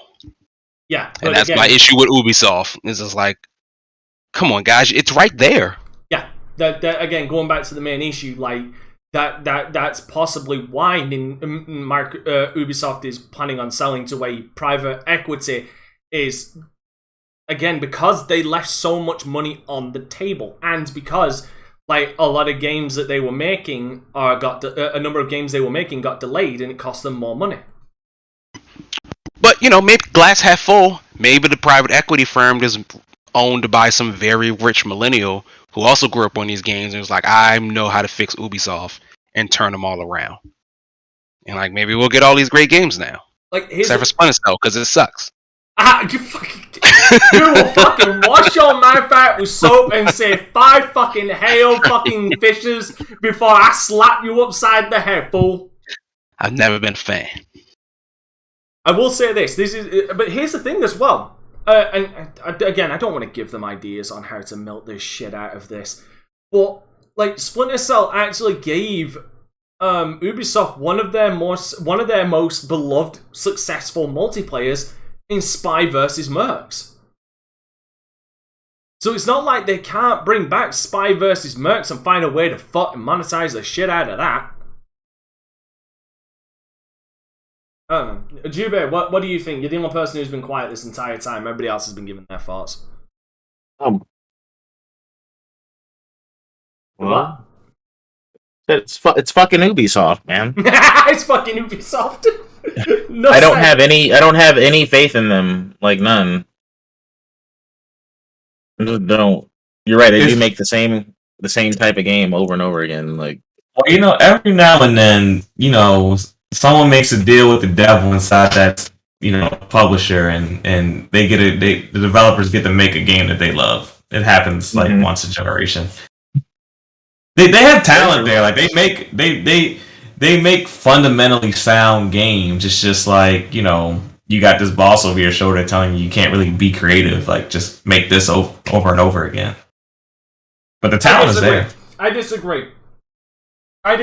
That's the problem. They have people who've been saying make the same game over and over again. Because I'm gonna be fucking straight. Yeah, that's what I'm saying. That's what I just said. Yeah. They got people saying Because they were riding the fucking coattails and success of Assassin's Creed, the first one, all the way until Far Cry 3, and then every single fucking game. Like, you cannot tell me right now that the formula of Far Cry has changed since 3.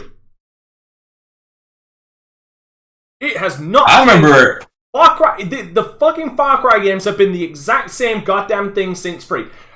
You come the bumfuck out of nowhere to an area you're not familiar with. You gotta take down this big baddie that's somehow controlling the entire fucking area by taking out his supplies, his forts, and all that shit. And then in the end, there's a choice: do you join him or do you kill him?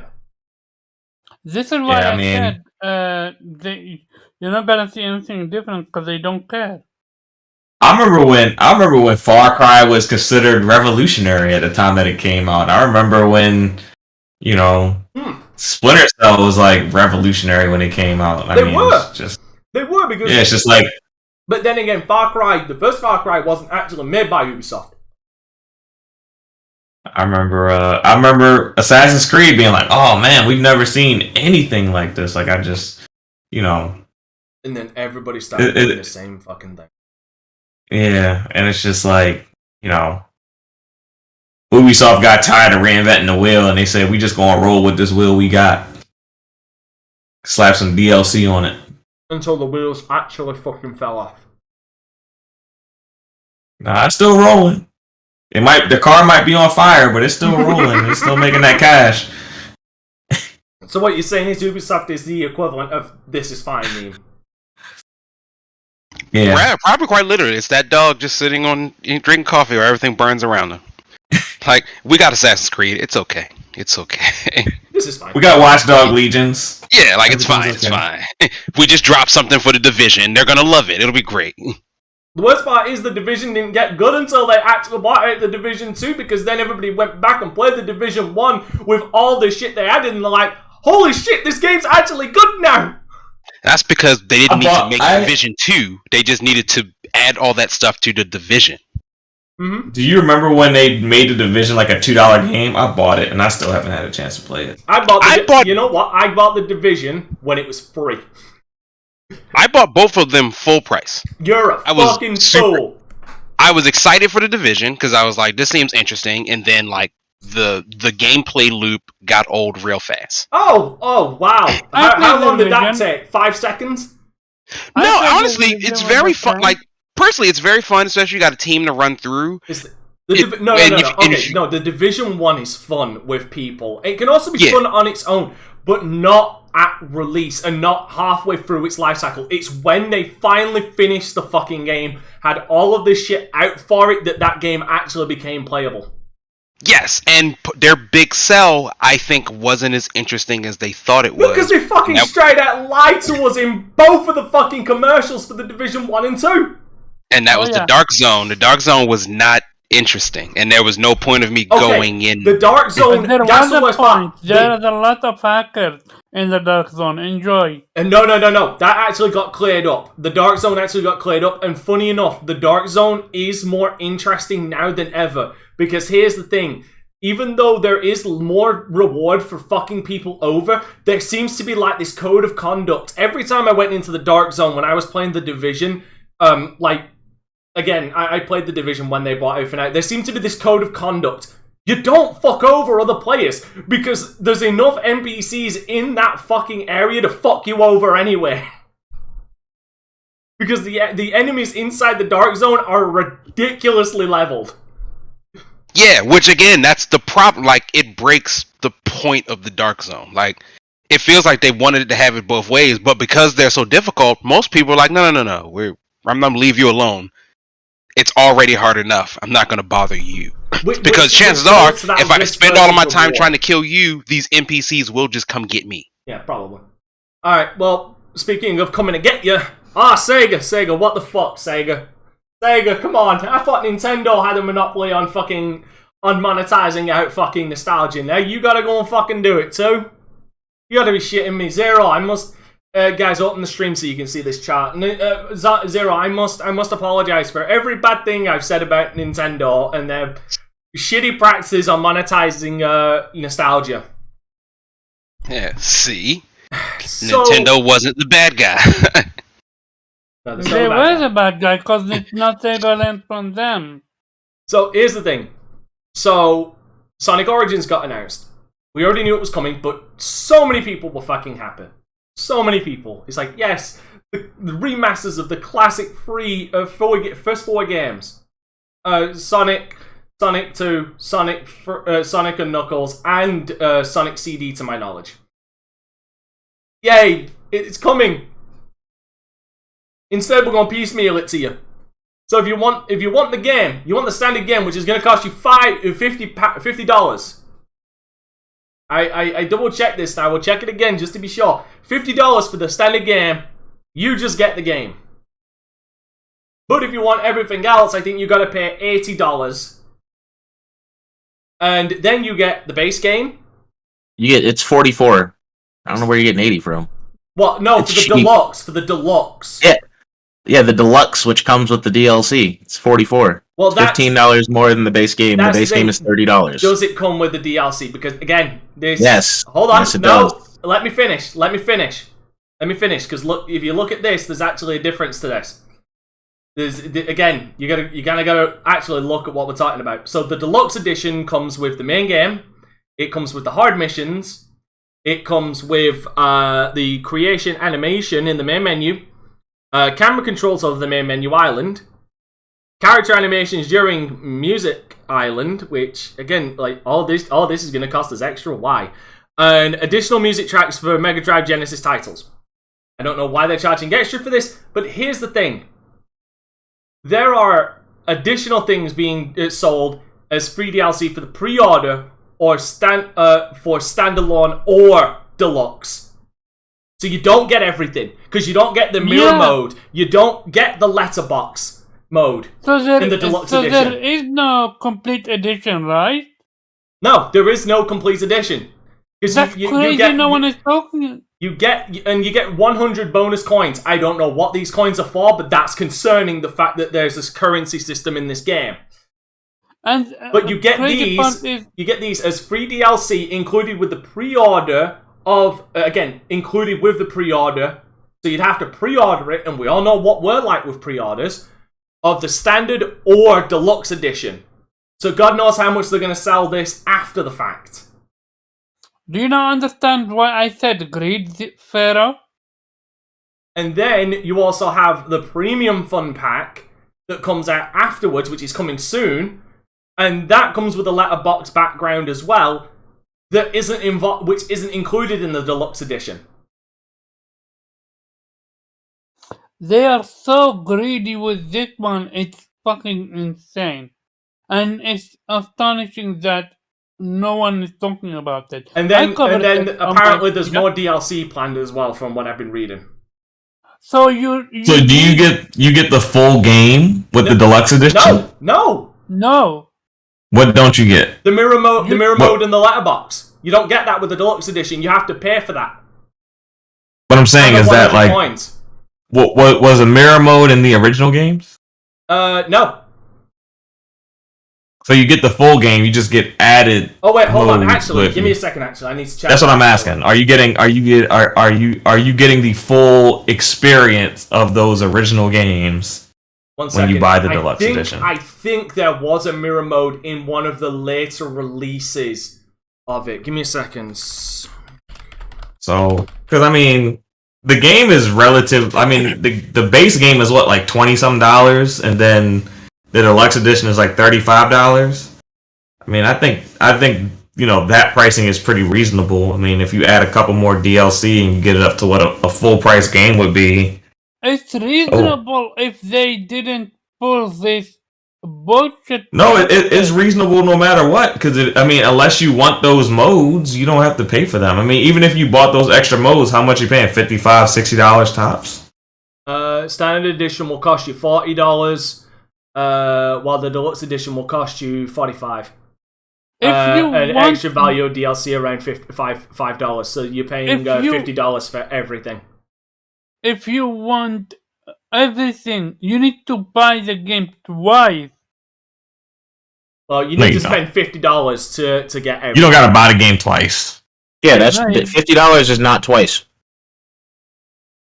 All right, so I'm just trying to figure out what the issue. I already paid for it. I don't give a shit. I'm buying the DLC. The digital deluxe edition is $45. Yeah, on the PlayStation Store. And If that means that if the other DLC pack is $5, I paid $50 for all that shit, and I don't feel bad about it. So if you pre-order, you get the premium fun pack, and you get the classic music pack, and you get the starter dash pack. You get all 3 packs. You get everything for $45 if you pre-order it. Yeah, if you pre-order. Hold on, wait. So is that the updated one? So, yeah, so you get everything. Hold on. The thing is, though, that's the updated version. So I think that, just to clarify with everybody, the one that I showed was the original release. Because I've just found the article. Sega actually quietly updated its, and this is the title for it. Sega quietly updates its bewildering Sonic Origins DLC chart. Fans weren't happy and probably still wouldn't be. Yeah, no, the one that you're looking at is actually the updated version that happened 4 days ago.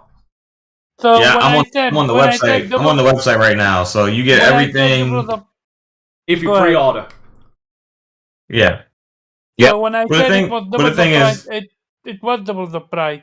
They just not updated it. How is it double the price? It was 20. They were literally. Go ahead, don't they? Because it says mirror mode is a pre-order bonus, so I don't understand. Again, that's the updated version. Yeah, that's the updated version. So then, if they and you can unlock it in game, so you can earn it. You can earn it by playing the game. You don't have to. You don't. It's not a mode you have to buy. You can earn that in game. The 100 bonus coins. That's like whatever. Give me a minute. And the letterbox background. That's whatever. So the digital deluxe edition comes with what? Give me a second. The digital deluxe edition. It comes with the main game. Yep. 100 bonus coins. Mirror mode. Yep. Which was supposedly in its own DLC. Letterbox background. Character animation in main menu. Yep. Camera controls over the main menu islands, character animations during music islands, and additional music tracks from Mega Drive Genesis titles. That's what comes with the deluxe edition. For me, my main issue for me and why I took umbrage with this is why couldn't they just release all of this for a flat price of 40? Like one edition, because people really want this. Why go through all of this? Why go through all this shit? Why not just release it all for a flat price of 40? Because then you wouldn't have upset people. I think they want to capitalize on the hype for the Sonic movie. I think that's my sticking point for it. And only because, we just had the very excellent Sonic Mania, which only had 2 versions. And granted, but it was just it was this and Sonic Mania Plus. And to be fair, at least Sonic Mania Plus came out a bit after the original. It's Sonic. Yeah, it's it's Sonic, dog. Just sell me the game. You don't gotta do this whole thing with Sonic. Just sell me the game. I'm gonna buy it regardless.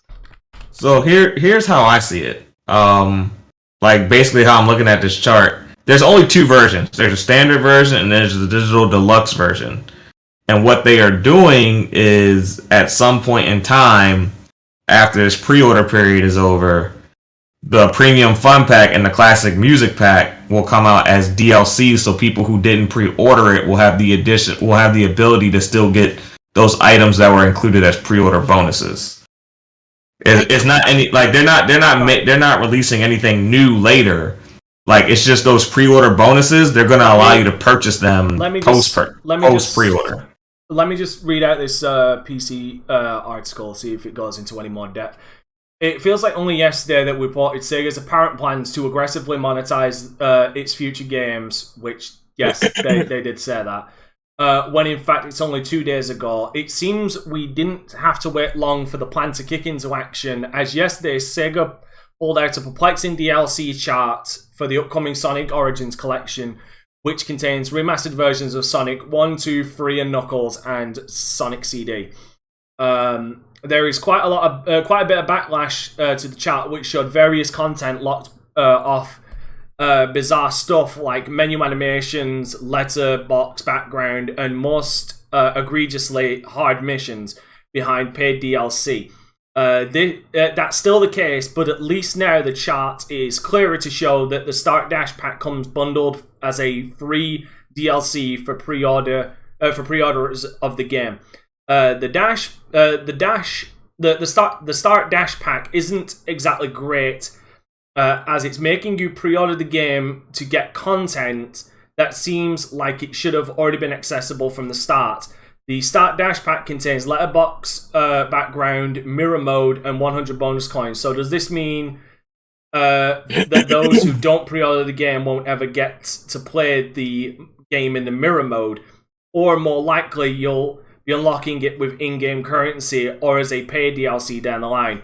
Even as a pre-order, the standard edition, you still don't get access to hard missions. For those, you'll need to buy the premium fun pack, which comes with other fun stuff like character animations and in the main menu, and joy of all joys, camera controls over the main menu island.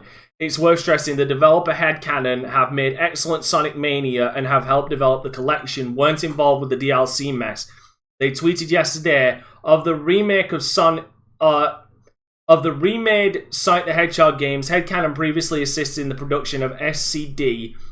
Co-developed S1 and S2 and now developed its seemingly enhanced S3 and K. Sonic Origins and its integration and presentation of these games were separately created and curated by Sega. Where have you heard that you can unlock some of these modes in game? Where have you read that? It's mirror mode. It says unlockable in game. Yeah, It says so right next to it. It says unlockable in game and in parentheses.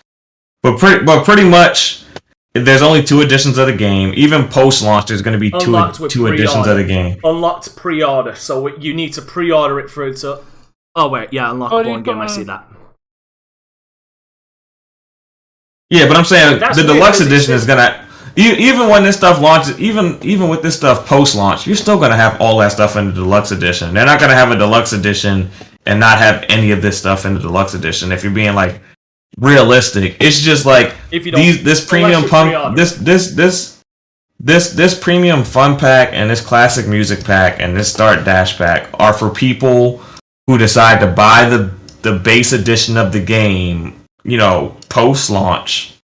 It's for those people who decide to buy the base game post-launch and then decide they want to buy the other stuff. But if you decide people who buy the deluxe edition post-launch and want to get it as well, because again, there's no way that you're gonna release have a deluxe edition without that stuff in there. It just what's deluxe about it? Right. Included with pre-order, which means if you buy it after the fact and you haven't pre-ordered, if you buy it after the fact, unless you buy the DLC, of course they're not going to talk about. They're not going to talk about what they're going to do post-launch.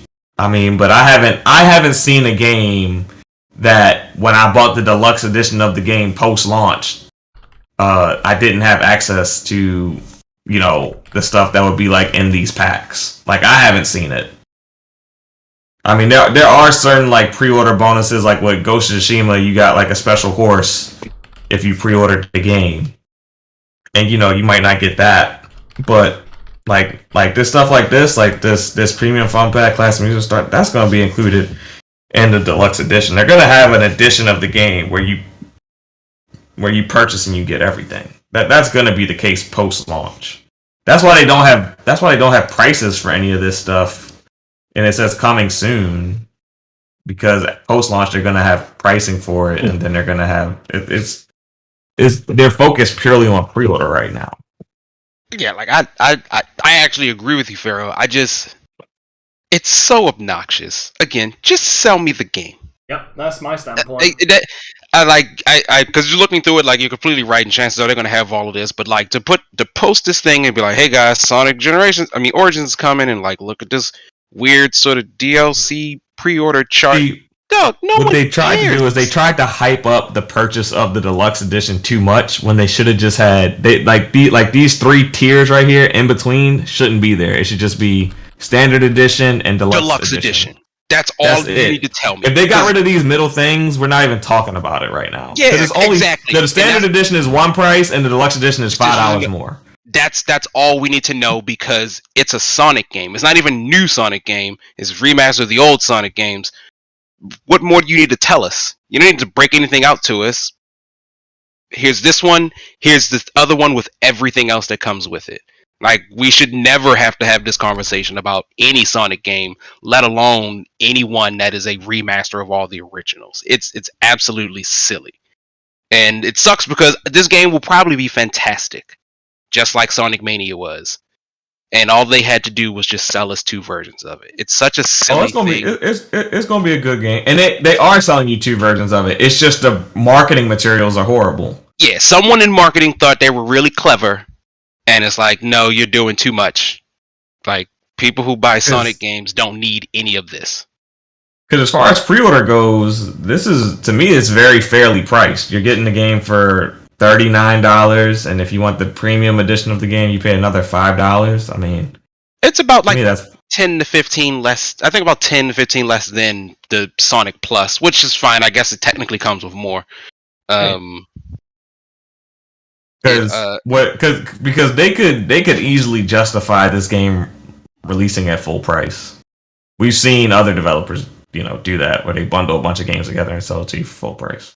I mean, which once again, so long as it's just the chart, to me it's just the chart. You get rid of this chart, and I don't ever even think about this at all. Like, it's such a silly thing for them to do, and it just, I don't know. It feels like this is like an effect of the industry type of thing. Like, you don't have to do this for Sonic. And I feel like everyone involved, I'm sure there was some people saying, we don't have to do this, guys. Like, we could just sell them the game. People bought Sonic Mania just off the animation of that opening trailer. They were like, this seems like a return to form. Without any true some Sonic games. Yeah, like, I do. This is like a testament to, like, this is how, like, when people want to say sometimes the industry is out of touch with their audience, this should be like a key case to show, like, see why this is dumb? Because people didn't need all this information. You gave us too much, honestly. Like, just scale it down, take what you want. Nintendo sold us the same exact games that did nothing to them. For $60. What's funny is I think according to some outlets, Sonic Mania outsold Sonic Forces. Oh, I wouldn't doubt it. Sonic Mania is the best Sonic game in years. Even though I did actually like Sonic Forces, that was kind of fun. Mania is easily the best Sonic game in years, right up next to the racing game. And I didn't know that the same guy, or at least some of the guys who did Mania were working on this, so that's very promising. Yeah, which is once again why you could have started this off with from the makers of Sonic Mania. Dude, okay, how much does it cost? Christian Whitehead, the dude at Headcanon, has been doing like these conversions and remasters of Sonic for fucking years. Like, years. Yeah, so sir, I hate to break this to you, it's not necessarily part of the topic, but as of late, Sonic is bigger than Mario now. I don't disagree. I mean, we still got that Mario movie in the back pocket, though, so, like, no, hold on. With lead actor, nobody want to see no plumber. With lead actor Chris Pratt, so we're gonna be all right. He chasing Princess Peach and he jumping through the pipes that Bowser is, Bowser jumping through the real pipes. Oh lordy! I think with that smut, we should draw it to a goddamn end. So, gentlemen, give us your outros. Smut, he said it's smut. The smut, boy, the dirty talk, the absolute filth of these individuals. Jubei, give us your outro. Absolutely, you can find me at Jubei X Sensei on gaming platforms, Jubei Sensei on Instagram, YouTube, etc. I am at Jubei X Sensei on Twitch also. Come challenge me to a duel. I'll send you to the Shadow Realm. For sure.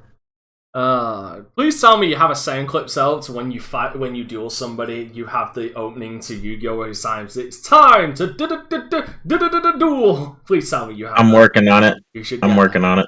No, you need to do just like that kid. You've seen that kid in the video who, like, apparently every time he gets a kill, he has like this whole weird rave party in his room with lights and fire, and like, it's amazing. I've seen that. That's wild. Oh god. All right, Farrell, where can people find you? You can find me, I think everywhere at Land of Pharaoh now. I think I've standardized that. Pretty sure I did on YouTube, so yeah, I think I'm good there. So yeah, Land of Pharaoh, Twitter at Pharaoh Bazaar. Yeah, that's where you can find me. Alright, Omar, where can people find you? People can find me Karab_Hub on Twitter and Gameplayer every Saturday, 5 p.m. Eastern Standard Time, and Anime Squad every Friday, 5 p.m. Eastern Standard Time. Great show. Alright. You can find me at Dante Crisis on Instagram and Twitter, and the Dante Crisis on Facebook. If you want to check out my content, you can check out Dante Crisis on YouTube, DLive, and Twitch. Hopefully going to be live streaming today. Get my shit back on track if I can actually power through the rest of the day awake and try and sort my sleeping out. Come for the shit show, stay for the community is all I can say. Zero, where can people find you? But more importantly, my man, where can people find us? Well, guys, of course, you can find me, Zero.exe, pretty much everywhere. Twitter, Facebook, all the various gaming platforms. And occasionally not occasionally, on Wednesdays in Dante's stream, watching him play Elden Ring. Of course, you can find me also on Anime Squad, which is at 5 p.m. with Omar. And speaking of Omar, please check him out on Anime Squad for us Fridays at 5, Game Slayer Saturdays at 5. Please check out Dante's streams, which once again I said I'll be there. Jubex Sensei, challenge him to a duel. I wouldn't recommend it. I don't know if you guys seen the original Yu-Gi-Oh! Like, those dudes die. like the Pharaoh kills people. And like, Yu-Gi-Oh! Zero. Yeah. Yeah, like I would love a VR. Biggs, don't be stealing my fantasies. Yu-Gi-Oh. I've been saying for years I wanted a goddamn fucking VR Yu-Gi-Oh! Where we actually have dual decks and we place the cards down in the giant fucking holographic monster show. Don't be stealing my dreams. Personally, it feels like a bad idea in the same way that, like, when people want to bring dinosaurs back, if I have learned one thing from watching lots and lots of TV, or like The Mummy, Yu-Gi-Oh, Moon Knight, anytime you deal with ancient Egyptians, they're going to... You don't want to feel your soul leave your haptic suit? Yeah, like, you're going to wind up dying, and then you're going to be mad, and I'm going to be like, well, you brought back ancient pharaohs to play this children's card game. That's on you, bro. Like, I don't know what to tell you. You wanted to have fun with it. So, unfortunately, now you're in the Shadow Realm. And Jubei's probably going to put you there. Wouldn't do me like that, though, because I'm pretty awesome. You don't play, bro. Oh, wow. I mean, I play Duel Links, dog. I'm on Duel Link streets. What I got? Pharaoh. Please check out Land of Pharaoh Gaming. Challenge him to some Madden. Won't send it to them Shadow Realm, but it'll probably feel like it after losing. So I imagine that doesn't feel well. But of course, you can find us everywhere that people are talking about anything. So Apple Podcasts, Google Podcasts, Spotify, we're all there. Please, just check us out, like, comment, subscribe, tell us your thoughts, dreams, ideas, all the stuff like that. Sexual fantasies. Yeah, you can just find, it's 2022, man. Like, you're free to, like, be who you want to be. We won't judge you. We might not participate, but we won't judge you. Right? And so it is okay. You like to dress up like Star Fox? That's cool. Not a problem at all. Do that. Yeah, do that. Like, live in your truth. Fucking Nintendo guy doesn't even fucking know that his name's Fox McCloud. Jesus Christ. His call sign is Star Fox. So if he wants to dress up as Star Fox, the team is called Star Fox. Just like Goose in Maverick from Top Gun. All right. So we're fine here. You can Listen, call him by his Star nickname or his Fox team's name. It's the team name, not his call sign. Fox Doesn't is matter. his call sign. Oh fuck! Doesn't matter. This guy. Is he a fox? Is he a fox in the stars? It counts. All right. So we're good there. As always, I mean, guys, we appreciate you. We really do. You literally could be doing anything else, but you decided to listen to us. So like, I don't know if these guys will say I love you for that. You know, you're welcome to come over to my house, have some snacks.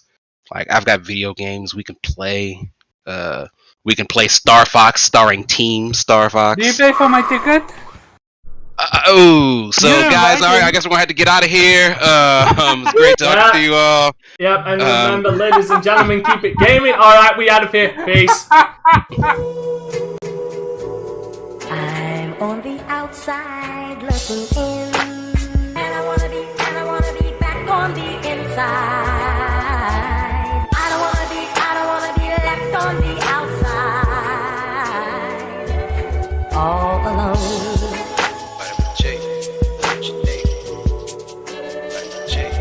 All alone.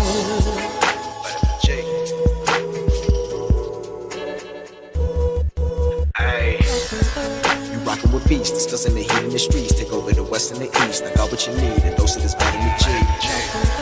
You rockin' with beasts, discussing the heat in the streets. Take over the west and the east. I got what you need, a dose of this vitamin G. You rockin' with beasts, discussing the heat.